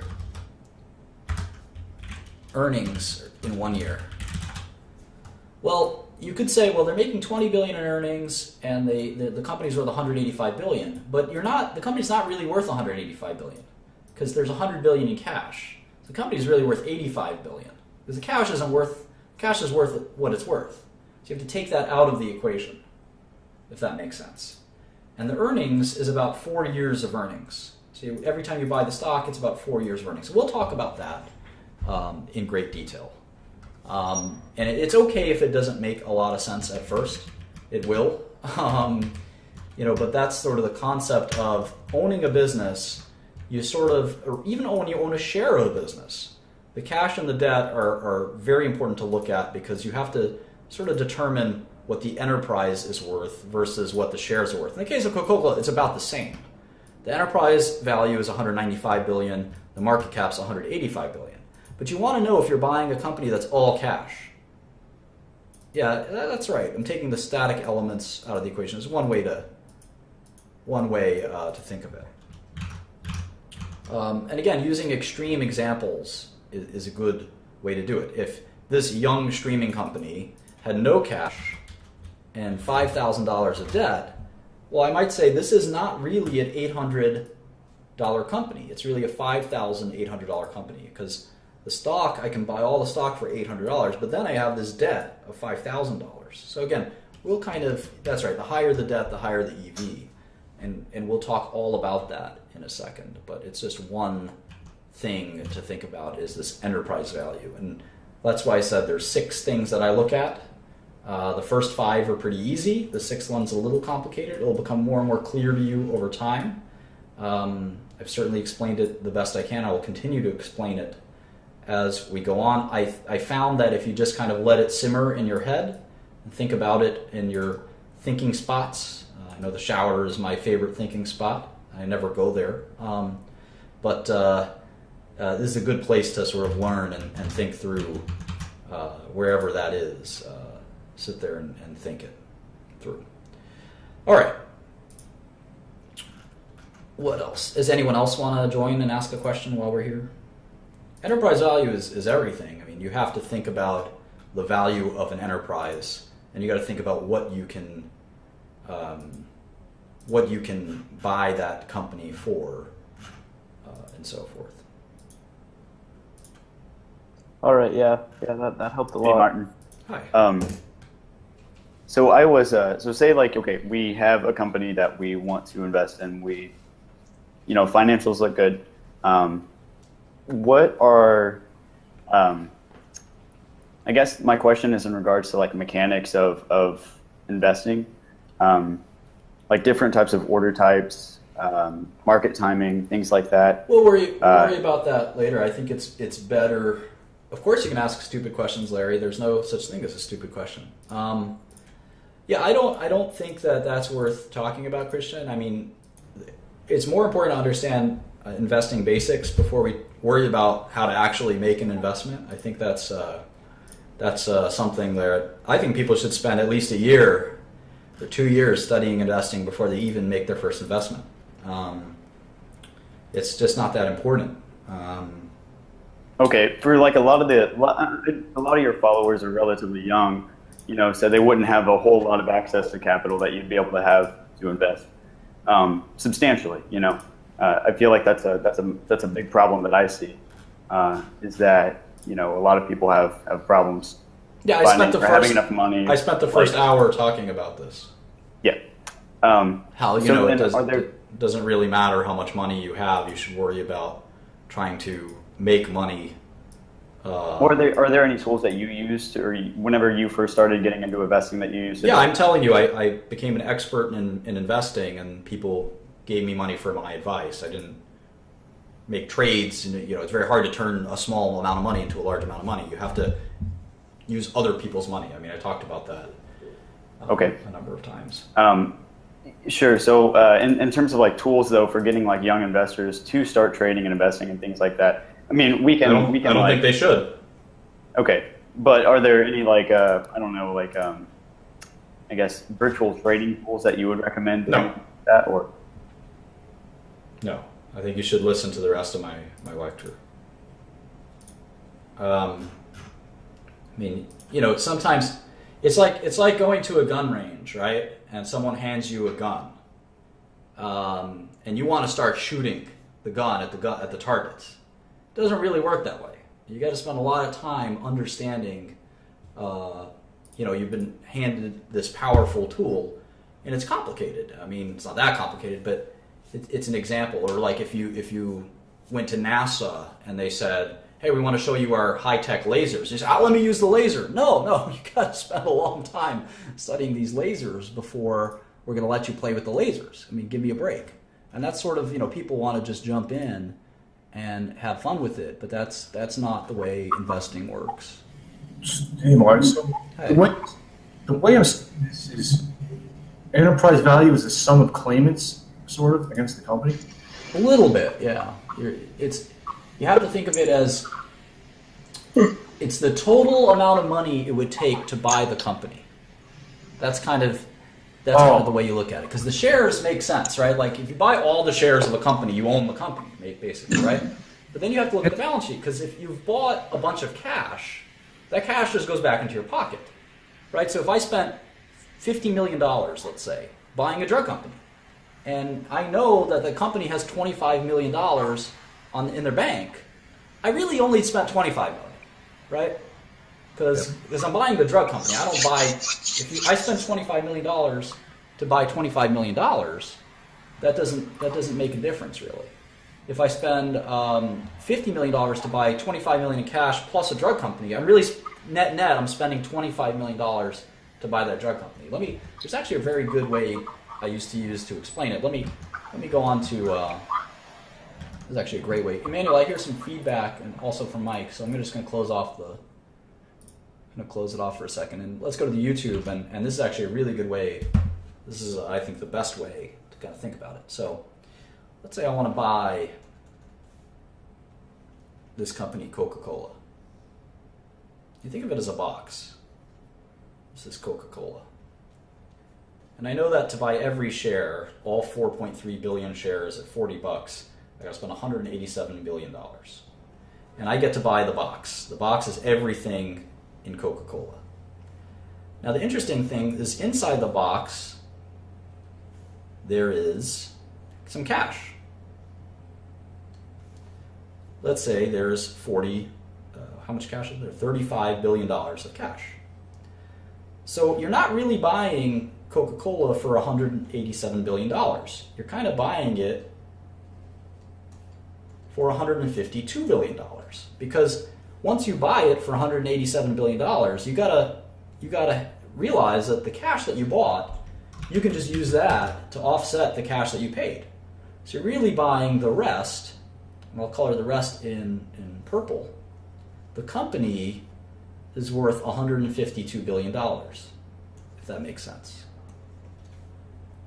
And it's the company value of $152 billion plus the cash value of $35 billion that equals the market cap of $187 billion. I think this makes it a little more clear. You can't dispute the value of the $35 billion in cash. The $35 billion in cash is worth $35 billion, period, the end, because it's cash. $35 billion is worth exactly $35 billion. There's no way it could be worth anything other than $35 billion. The rest of the market, but the market cap is $187 billion. And the cash is not a part of the company. The cash is just cash. You can take this cash out, and you're left with the company, and the company is worth $152 billion. I hope that makes a little bit more sense to sort of how to think about enterprise value. So let's look at Coke one more time. It's a $187 billion box, is what it is. And they have, we know, $35 billion in cash. And when you buy Coca-Cola, you get that $35 billion, but you also get, it's a little bit bigger box, $44 billion of debt. So inside this box of Coca-Cola,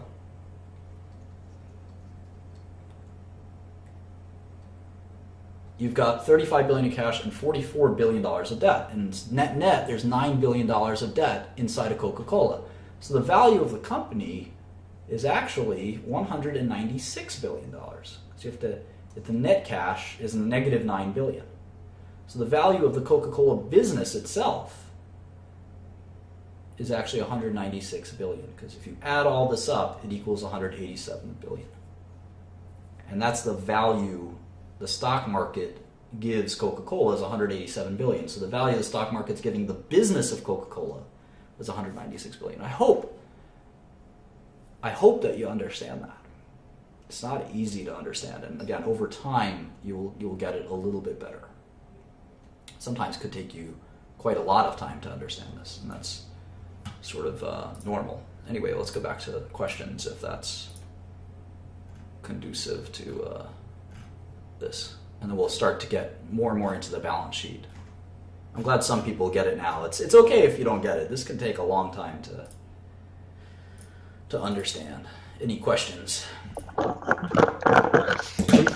Hey, what's going on? Hi.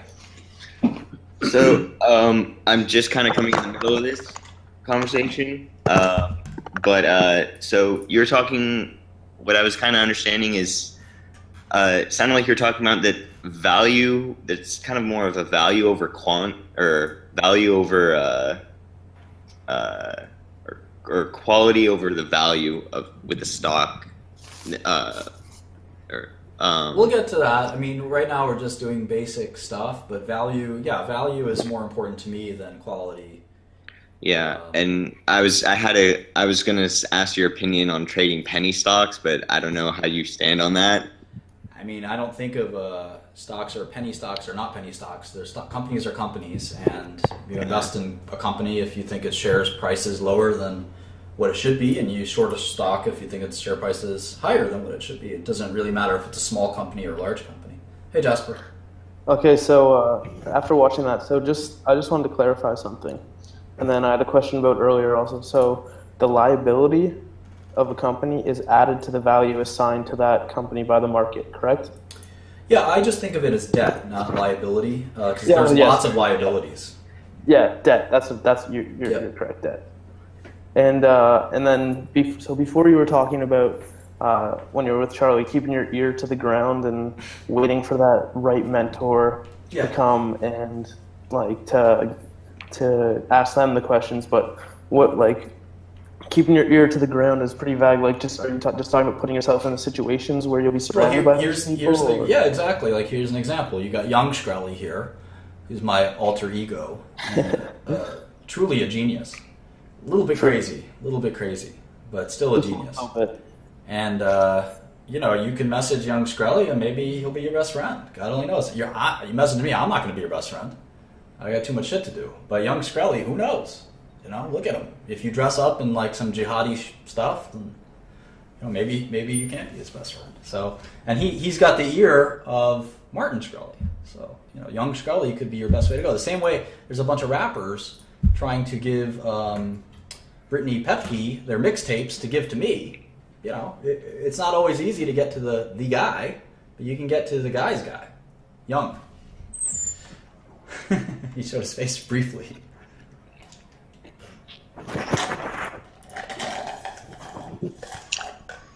Hey.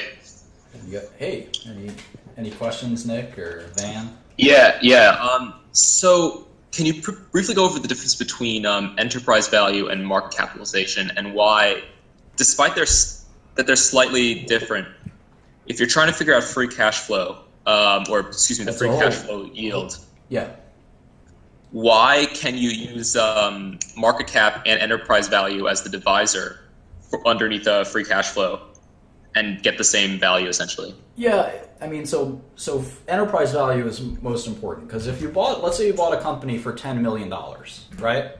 And that company was making $10 million a year. And you say, all right, I buy this company for $10 million, and in 1 year, I get all my money back, right? And then the second year, I'll have made $20 million total. I'll have made double my money. And the third year, I'll have another $10 million, I hope.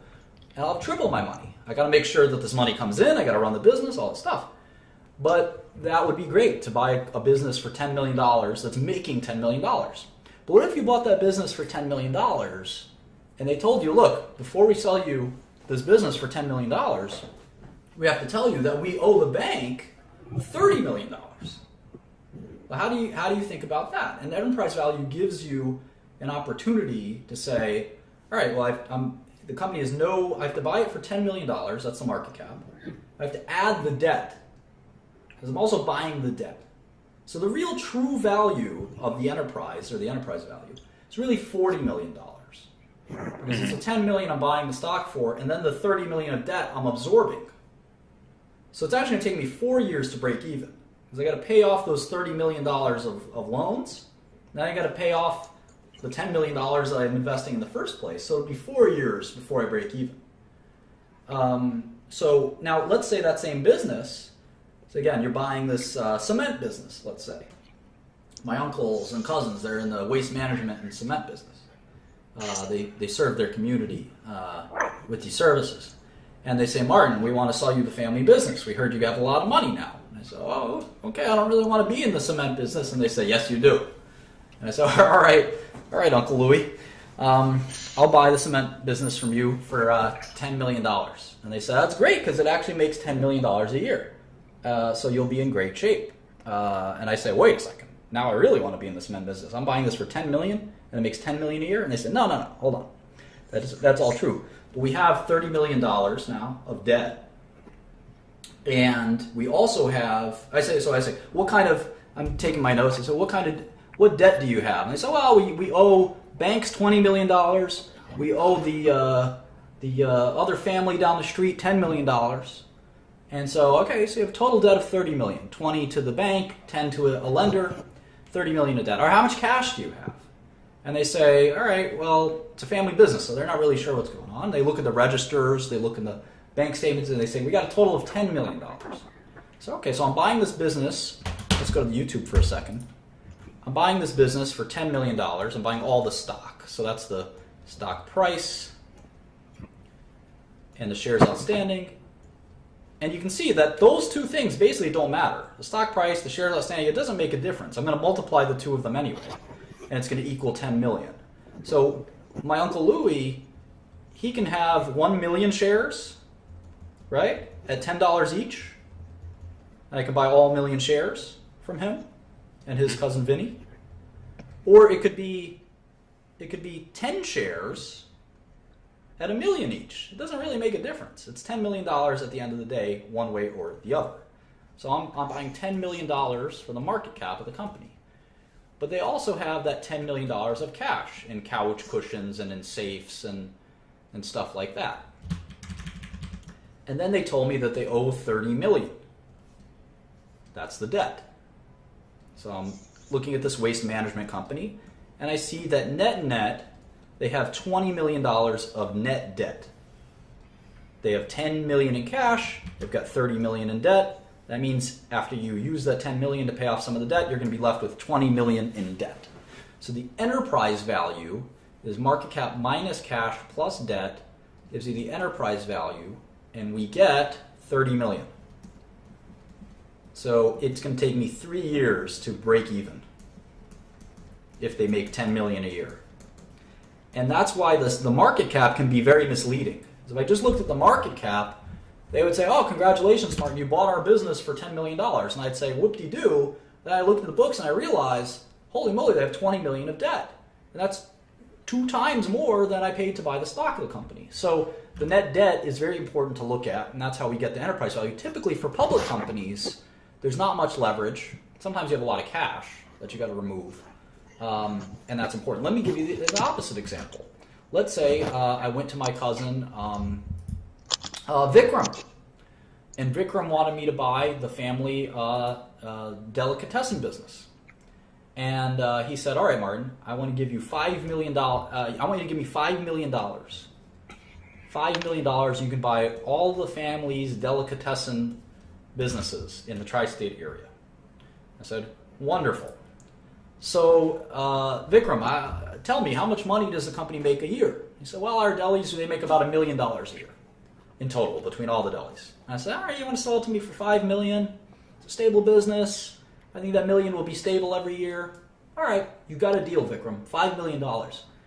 And then I say, all right, and Vikram doesn't know business, but I do. So I said, all right, Vikram, how much debt does your company have? And he says, Martin, what are you talking about? We don't have any debt.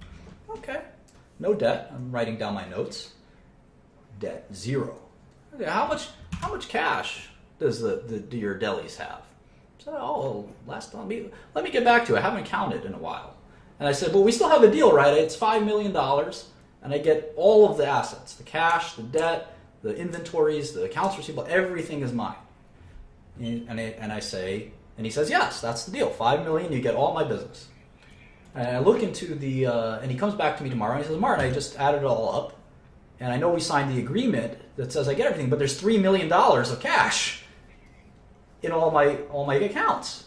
And I said, well, that sounds great, Vikram. I basically just bought all of your delis for $2 million, right? Because the $3 million in cash, I just sort of take out. I'm buying your delis for $2 million, if that makes sense. Okay. So that's sort of the way enterprise value works. You have to strip out the financial aspect of the company from the operational aspect of the company. And in this case, cash minus debt, there's $3 million of net cash. Unlike my Uncle Louis' waste management business, where there was $20 million in net debt, here there's $3 million in net cash. So anyway, the enterprise value is important because, like he said, it was making $1 million a year, this deli business. It's a $2 million enterprise value. That means I'm going to make all my money back in 2 years, which is a really remarkable thing. When you buy stocks in the stock market, it's about a 15-year payback, which seems a little crazy.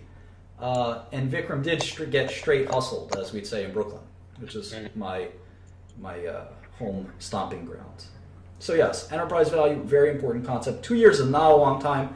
If you buy your average stock right now is about a 15-year payback period.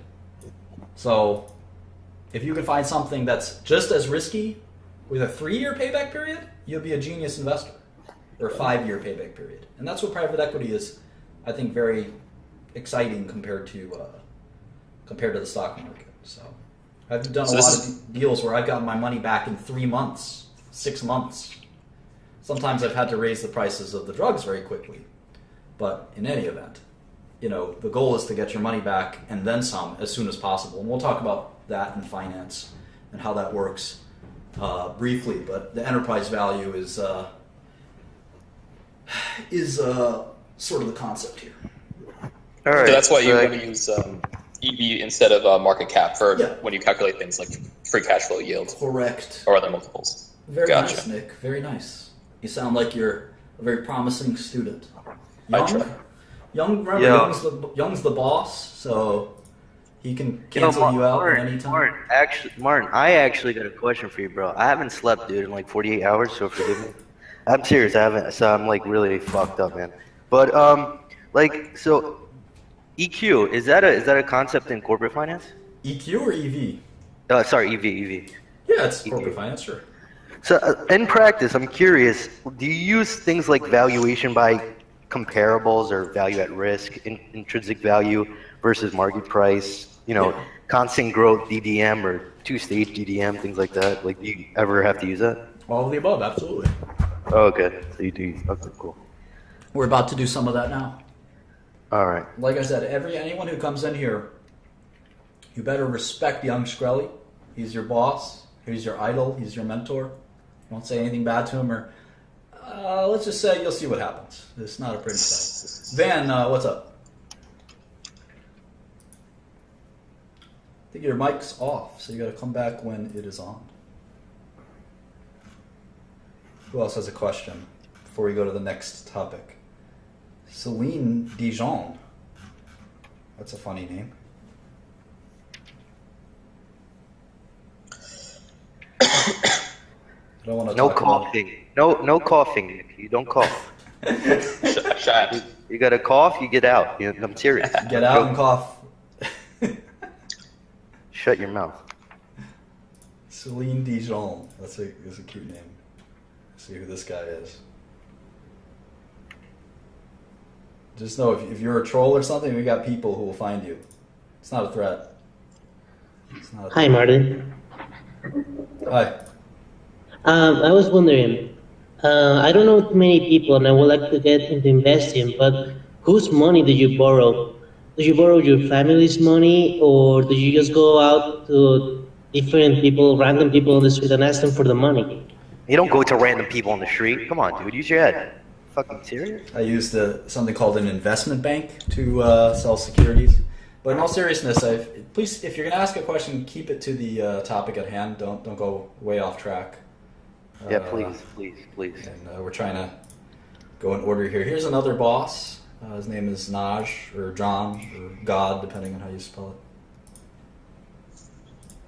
it. Zoom is here too.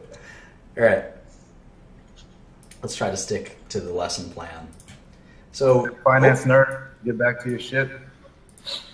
So hopefully we got our 6 major variables: stock price, shares outstanding, market cap, cash, debt, and enterprise value. And we've learned how to look them up. And let's be boring for a minute and look up the rest. So we looked up for Coca Cola. Let's look up for Southwest Airlines. His ticker is LUV. So we go to the SEC website. Leave me, young Shkreli. I ain't trying to get slapped. Wise words. All right, so there's the SEC website. I type in LUV, and I go to their 10K. And now I also want to look at their balance sheet. So I go to the consolidated balance sheet here on page 67. They've got cash and short-term equivalents of roughly $3 billion. So just type that in, 1583 plus 1468. And let's see if they have any other cash. It doesn't look like it, but I just noticed in the corner of my eye, they have $20 billion of quote-unquote flight equipment, which I think is planes. That's pretty interesting. They spent $20 billion on planes. Those are technically assets, right? You buy Southwest, you get the planes, you could sell the planes. Just saying. Think about that. Put it in the back of your head. All right, so that's it for cash, $3 billion in cash. How about debt? All right, here's $600 million in debt. Here's another $2.5 billion in debt. So they basically have the same amount of debt as they have cash. And we would like to refer to this concept of debt and cash and how much you should have of each. We'd like to call that leverage. Leverage. You may have heard over time that leverage is bad. Too much leverage is bad. It's true that you could go to Goldman Sachs or JP Morgan tomorrow if you're Southwest Airlines. You could probably borrow $10 billion. But is that a good idea? I don't know. You borrow all that money, what are you going to do with it? Maybe you're going to buy American Airlines. Maybe you're going to buy JetBlue. But what happens when you have to pay that money back? It could be painful if there's a downturn in the industry. Maybe oil prices go up. Maybe there's a hyperloop that makes airplanes irrelevant. I don't think that's going to happen. Or autonomous driving. More people take autonomous cars instead of flights.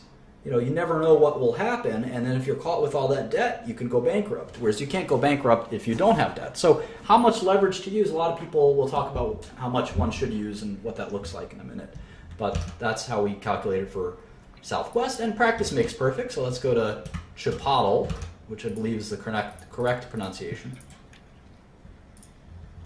And that stock ticker is CMG. It stands for Chipotle Mexican Grill. I'm going to go to 10K.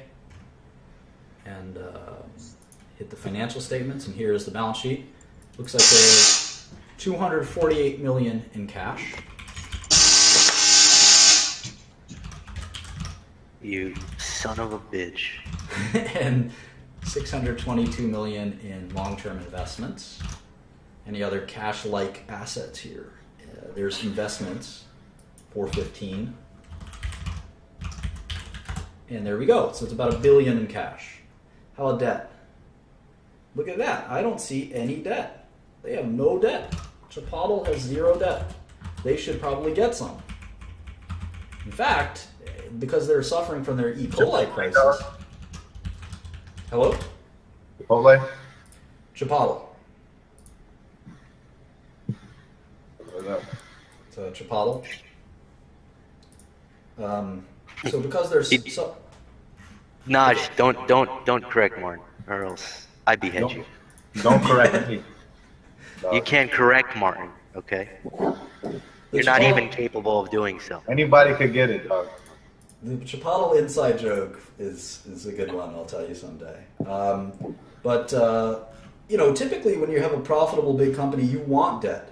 You want debt because it'll grow your business. You can use that debt to make strategic investments. You can buy out another company. You can buy back your company's stock price, if your stock price you think is too low, which after their E. coli scare, maybe they felt we can use our you don't want too much debt because if something goes wrong and you can't service your debt the same way, all right, we'll make that joke. If you can't service your debt, then your debt holders will take over your business. So it's a pretty complicated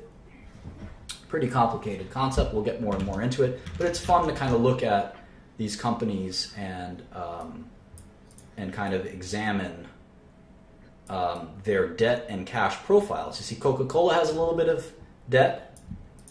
You see that Southwest Airlines kind of runs their business neutral. They have just as much cash as debt.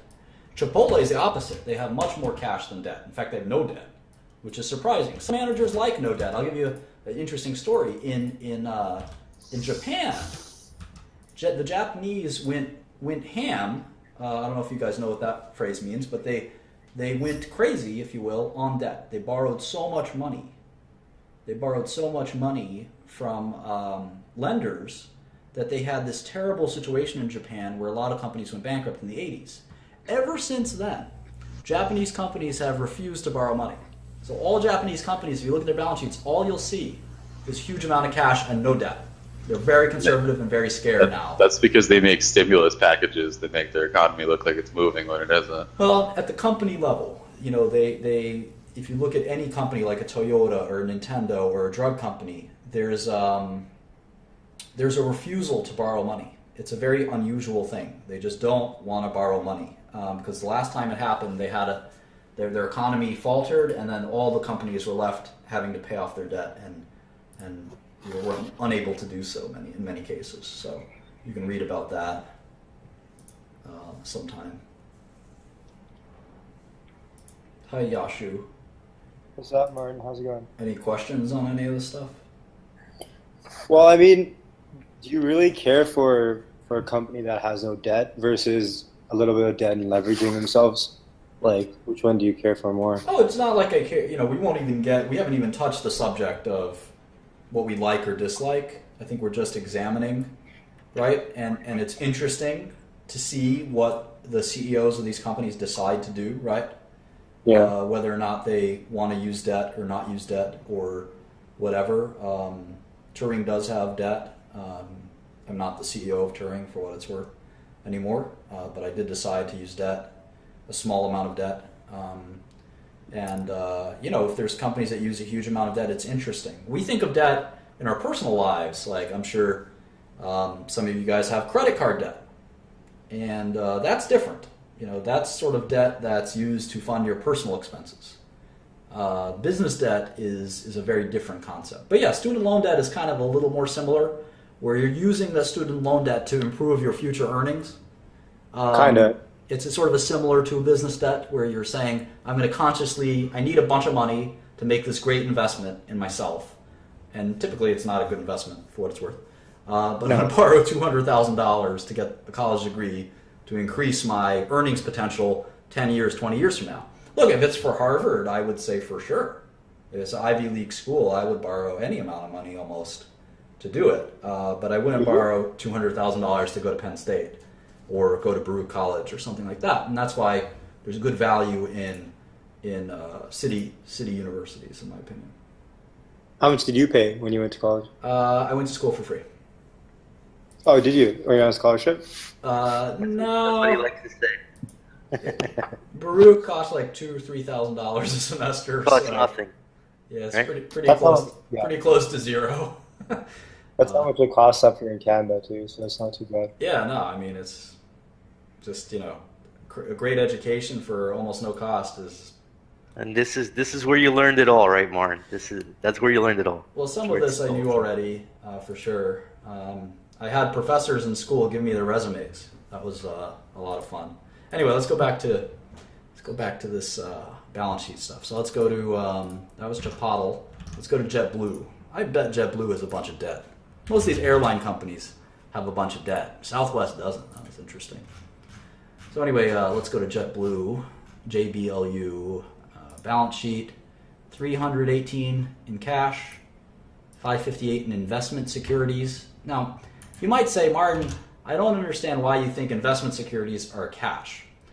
It's not what it looks like. Oftentimes, these investment securities are just like treasury bonds, which are very, very, very similar to cash. It's not like they have a prop trading desk where they have a bunch of different stocks and long and short. It's treasury bonds, and for accounting reasons, they can't classify it as cash. It was very close to cash. It's basically the same thing. That's why I like to include it. 318 plus 558, that's $800 million in cash roughly. Flight equipment, again, they've got those planes, which I'm not really sure how to value the planes, because theoretically the planes are property, but they're certainly not cash. A plane is not cash. A plane is a hunk of metal. But you could sell a plane, right? So it's kind of an interesting asset. Now, if you sell the planes, you don't have any business anymore, so you got to think about that too. The planes are the business. All right, long-term debt and capital lease obligations. Here it is, $1.4 billion. Where else? Current maturities of debt, $448 million. All right, so as I suspected, they've got a little bit of debt. Got about $1 billion of debt, not too leveraged. Okay, so yeah, they've got $1 billion in debt, $1 billion in cash, and $2 billion in debt. And if you look at the income statement, we'll take a sneak preview of the income statement. You'll see that JetBlue made about $700 million last year. So how do we think about that number? Well, they have net debt of $900 million. And so if they're making $700 million a year, they'll be back into net cash in about a year or two. That makes sense? So you don't Yeah. want years and years and years of debt, right? Like my cousin Vinny's sanitation department or sanitation business. If you're making $2 million a year, but you have $20 million in debt, it's 10 years until you have cash again. It's terrible. Yeah.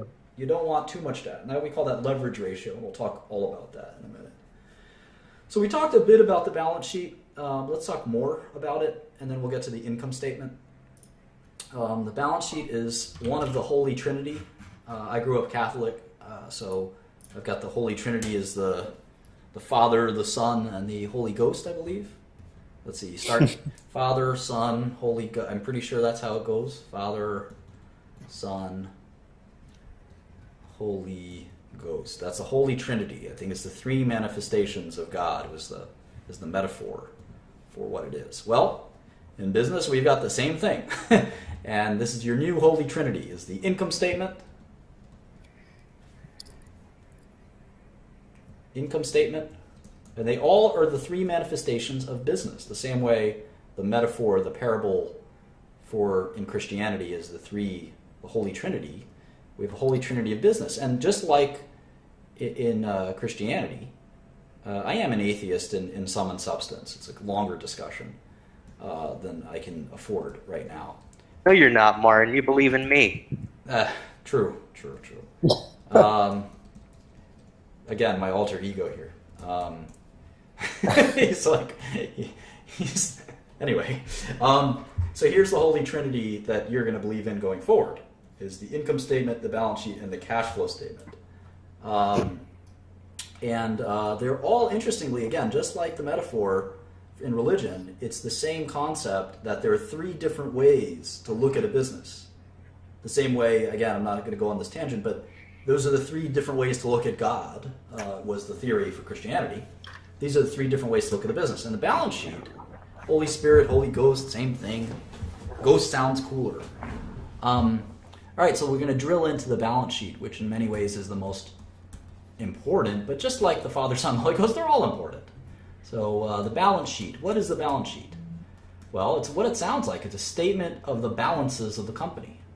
All of the balances. If you know anything about accounting, there are different balances. The first balance is cash. How much cash do we have? And the balance sheet is unlike the other two parts of the Trinity. It's a statement that exists in a snapshot of time. So it's as of a certain date. That's typically as of the end of a period. It's not like as of next Wednesday. It's as of a specific date. And one good date would be 12/31/2015, the end of the fiscal year for most companies. 12/31/15. And think of it like a camera. It's a snapshot. It's a snapshot in time of where all the balances are. So let's do it for JetBlue. Look at their balance sheet in great detail. And here's the link in case you missed it, or you don't know how to use the SEC website. Just click that or copy and paste it. And you can see that there's two key parts to the balance sheet. Well, the first thing we look at is what dates they're of. So this is as of December 31st, 2015. But what's the next key part of the balance sheet? How is it so organized? Well, it's basically organized into two parts, or three parts, really. Depending on how you look at it, it's two or three parts. I think of it as both sometimes. The first part is the assets of the company. So all the assets balances. So I want to know how much cash we have. I want to know how much inventories we have, accounts receivable, property. I want to know how much money we've lent out. I want to know all of this stuff, all of the balances of the company. So here are the assets. Now, obviously, the first asset, a good asset, we'll put that in bold, is cash. Another good asset is accounts receivable, inventories, property, plant, and equipment, which is very important. We'll talk all about property, plant, and equipment. Other assets. And then we're going to add that all up, and it's total assets, right? Well, what's the next important piece? Liabilities. This is the opposite of assets, right? Liabilities. What kind of liabilities do we have? Well, the first one is called accounts payable. Accounts payable. And this is the opposite of accounts receivable. This is cash that we owe other businesses, like our vendors. Like I owe Staples $200 for my office copier. I owe, et cetera, et cetera. I owe my pharmaceutical company. I owe $1 million to my chemicals company, et cetera. And then there's debt. There's the kind of the opposite of cash. This is money that I owe to lenders, banks or funds or the marketplace. There's investors that have lent me money. They've lent me money. So that's debt. I've got all kinds of other liabilities, accounts payable, employee expenses, money I owe my employees. They could be any kind of money. It could be salaries, that could be bonuses, that could be pension. I owe, what else? Accrued expenses, deferred revenue, all these complex accounting statements that we'll talk about in a second. Now the final part of the balance sheet is what we call shareholders' equity. And this is a little bit, probably the only complicated part of the balance sheet. What that really is assets minus liabilities. It's kind of what's left over. So if we have a total of, let's just say, $5 million in assets, maybe it's $2 million in cash, $1 million in accounts receivable, $500,000 in inventory, $2 million of plant, $500,000 in assets, and the total is $5 million of assets. And I add up my liabilities, maybe I have $1 million in debt, 500,000 of all these other guys. Maybe I have 0 deferred revenue. This is a total of $2.5 million in liabilities. Well, what's left over, assets minus liabilities, is shareholders' equity. This is what shareholders own. We sometimes call this book value.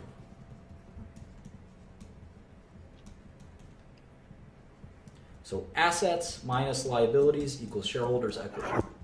Assets equals liabilities plus shareholders' equity, if you do a little algebra. And this always has to be equal. So we call that the balance sheet because it has to balance. It has to balance into these equations. And by definition, shareholders' equity is assets minus liabilities, so it's pretty easy to balance it. But if you learn the nitty-gritty of a balance sheet in an accounting class, you'll see it's a little more complicated than that. And you'll enjoy that, I think, because it all adds up and makes sense in the end, which is really important.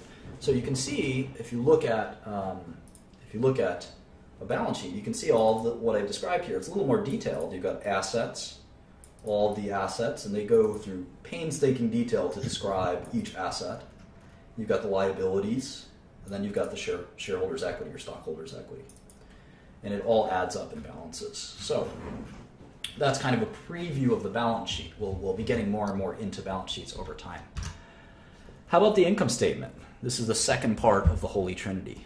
This is more exciting, I think. This is kind of what you think about when you think about a business. And an income statement is not a snapshot in time. It's a period of time. It could be any period you want. It could be a year. It could be a quarter. But it doesn't make sense to make an income statement for a week of business or a month of business, usually. We want to do them by quarters. And in other countries, actually, they do different things. They have income statements for half of the year. In Switzerland, in fact, they don't ever report quarterly earnings. In fact, in a lot of Europe, they don't do quarterly earnings. They only do annual. IFRS is half years. So every country is different. No one does it faster than quarters, though. Maybe one day there'll be monthly income statements. Anyway, income statement will look something like this. It'll start with the revenue for that period. Revenue, sometimes we call that sales, and sometimes in some foreign countries we call that turnover. Turnover, like an Apple turnover. So for 2015, you can pick any business. We're going to pick JetBlue. You can see that their sales were $6.4 billion. $6.4 billion. And that was basically money that they get from passengers who pay for their tickets for their airplane flights. The next element is the general element of income statement is revenue, costs, and what's left over we call profits or income.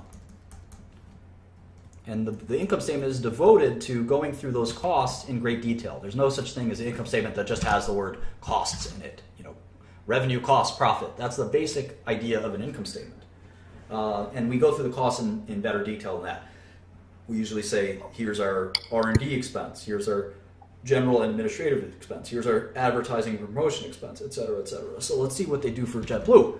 They've got their aircraft fuel expense of $1.3 billion, 1348. 1348. That's a lot of money, and that makes sense. Their biggest expense for their company is their fuel costs. What's next?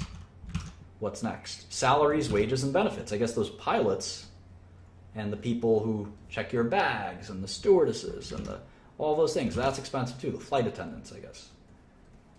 In fact, that's just as much, in fact, slightly more than the fuel costs. So right there, you have $6 billion from the ticket sales. They already have 2.9 or 3 billion going out the door just on fuel and salaries. Then you got landing fees, you've got maintenance, you've got other expenses, and at the end of the day, you have a total of 5.2 billion in costs. And this is what we would call I would say it's a low-ish margin business. 6 billion in revenue, 5 billion in costs. You're left with 1 billion of operating income. And I hesitate to say low because it's not bad. And certainly for airlines, which has a terrible reputation as an industry, this is pretty good margins. And you can even calculate as a percentage, what is that 1.2 billion of operating profit? What is that margin percentage? And you can just do 1.2 over 6.4. It's 19%. That's actually not terrible. You'll see as we get to pharmaceuticals or other kinds of businesses like Coca Cola, you can have operating margins of 30, 40, 50, 60, 70%. In fact, there are some businesses that have operating profit of 100%. Those are royalty businesses where they just collect a royalty check. The young Shkreli collecting checks all the time doesn't cost him a penny. For instance. We know this. They got royalties just on his voice, just on his likeness. Fact. So anyway, that's a brief preview of the income statement and the balance sheet. The cash flow statement's pretty complicated. We'll go into those some more. And then we have to learn all these things as a framework for understanding the operations of a business. We're on page 7 of my kind of PowerPoint, and there's going to be more and more, setting up to understand the value of a company. This is the alphabet that we're going to use: income statements, balance sheets, cash flow statements. We're going to learn about how to use these. They have their own language, revenue recognition, accounting principles, FASB, all the stuff that will make your head spin. And then we're going to try to forecast cash flows, and we're going to value those cash flows, and we're going to compare them to market prices. We'll do all this in kind of lesson 2. This has sort of been a background and introduction to finance and investing. It hasn't been that comprehensive. We'll definitely be doing lesson 2 soon. Let's see if we have any last questions from anyone before we close this off. I might do lesson 2 later. I'm kind of tired right now. No questions? What do you look in for property, plant, and equipment? Because a lot of it could be like liquid or not liquid. So how do you look more into that? We'll talk about it. I mean, at the end of the day, right now we're just worried about understanding what it is, right? What is property, plant, and equipment? We haven't even discussed that yet. So we'll define that in the next lesson on balance sheet stuff. Items on the balance sheet. We'll talk about deferred revenue. We'll talk about what exactly is accounts receivable. How do we charge off bad debts in accounts receivable? What exactly are inventories? How do we book those? All these things are pretty complicated, and PP&E is no exception. Property, plant, and equipment is definitely a pain in the neck. Nick. Hey, all right. So if a airline is trying to hedge its oil costs, essentially, Is this buy about oil the futures. lesson, Nick? Are you really asking about what we just went over, or are you? We're just about No, we're it's debriefing. This is a debrief, okay? So if you have any questions based on what you just kind of went over, keep it concise and quick. Or not asking about aircraft hedging, oil hedging. Get out of here.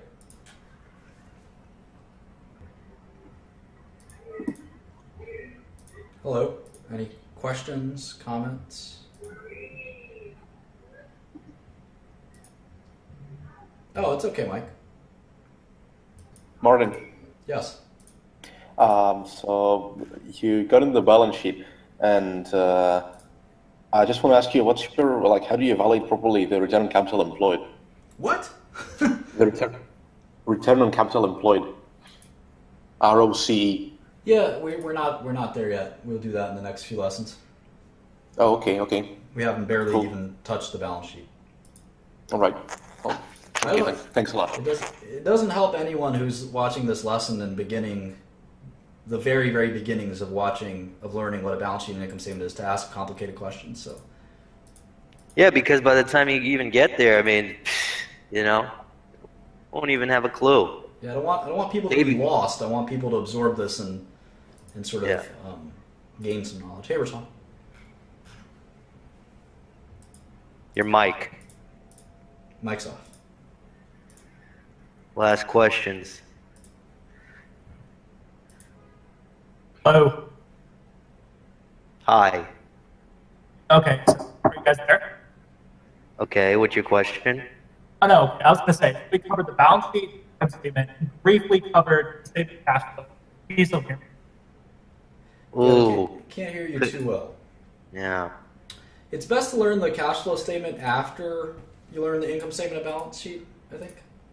Yeah. So we'll get to it in the order that I prescribed. I was wondering in terms of debt, going on value in good debt versus bad debt. Yep. We'll get to accounts receivable and the difference between, there's two different kinds of debt. There's accounts receivable. You've got your good customers who you think are going to pay, and then you've got doubtful accounts, like my friend Maurice, who never pays his debts. So Coca Cola and Chipotle are great examples because they're well known, but I'd be interested in seeing biotech. We'll do that. We'll definitely do that. Yeah. And if you all stick around for the stream, once the lesson's over, I might start doing some biotech stocks on demand. Right now, I want to log in a nice 2-hour stream where we kind of learn something. I save it. You can just kind of look back on it as an intro to finance. So I know there's been some people watching this whole thing here. So if you have any questions, don't be shy. Feel free to ask Martin. That's kind of why he did this whole thing. But let's get some real questions on the material, please. You never know. You may have a question that somebody else has. Exactly. And you may be doing everyone a good service. Otto? Hello, can you hear me? Yes. You mentioned how no debt was a worrying indicator. I want to know, you also mentioned buybacks. I want to know if you think buybacks are a worrying indicator, because that would also signal that there are no main projects being undertaken. Yeah, great questions, obviously. I don't know that not having debt is worrying. I will tell you that at my companies, we have so many ideas on how to create shareholder value all the time that, we're always, no matter how much capital we can raise, we always have need for more capital because there's so many great investment opportunities. And when I see a company just sitting there collecting cash, I'm just like, well, what are you guys doing, And if you don't have any ideas, take that cash and give it back to us. Do a special dividend, a buyback, something. So it's kind of weird to see companies accumulate cash. In terms of buybacks, it's an advanced question. I think it's time to, when we talk about capital allocation and stuff like that, we can sort of debate. Okay, so as far as I've listened from now, I'm gonna guess that this is a really beginner's course. Yep. So I'm going to ask you maybe the dumbest question so far. Yeah, good. That's fine. Because I'm not into this kind of business, but it really interests me because it's a fascinating world. Okay. So. All right. So what's your question there, Mike? My question is, obviously you started with $2,000. You said that your father helped you open a stock account or something like that. So what would be the minimum amount for our era, our times? What would be the minimum amount to invest, and how would one start stock investments with absolutely minimum capital? So I'll just say that, from the reason the stock account was helpful to me is it got me excited, right? It got me excited about the stock market. For me, as a 15-year-old kid, $2,000 seemed like a lot of money, and it seemed like my parents made this big commitment, and it was super exciting. I got to log in, I got to place trades. It got my mind so interested in stocks that it never stopped. And it's not about the $2,000, right? It's about giving someone the excitement of a lifetime that would last forever. And that's why the $2,000 investment was exciting start. It got me so motivated. I got a job at a hedge fund. I got a job at a big hedge fund.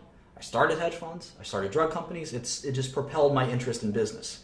So I wouldn't think about it. I think the minimum amount for most investment accounts online, the E-Trades and the Ameritrades and Interactive Brokers, I still think it's about $2,000. In fact, it might be even less now. So I think that giving someone a stock account, especially a younger person, and it doesn't matter what your age is. You can be 40 years old, and if it's your first stock account and it excites you and it gets you motivated to do something, I think that's exciting.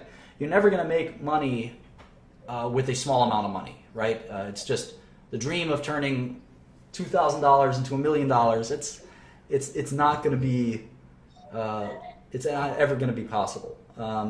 But will it propel you and excite you to go to the next stage? I think that's kind of what these small accounts are helpful for. Hey, James. Question. Yes. Uh-oh. You have a rival. Come on. All right. Was that your question, Gnarly? That's a great question. Thank you. Thank you. All right. I think we can turn the stream off now. So thanks for coming. I'm going to still be on here streaming. I'm going to turn it off so it registers as a stream. I really appreciate everyone coming on, asking questions, checking it out. I'll be back doing some biotech stuff in a second.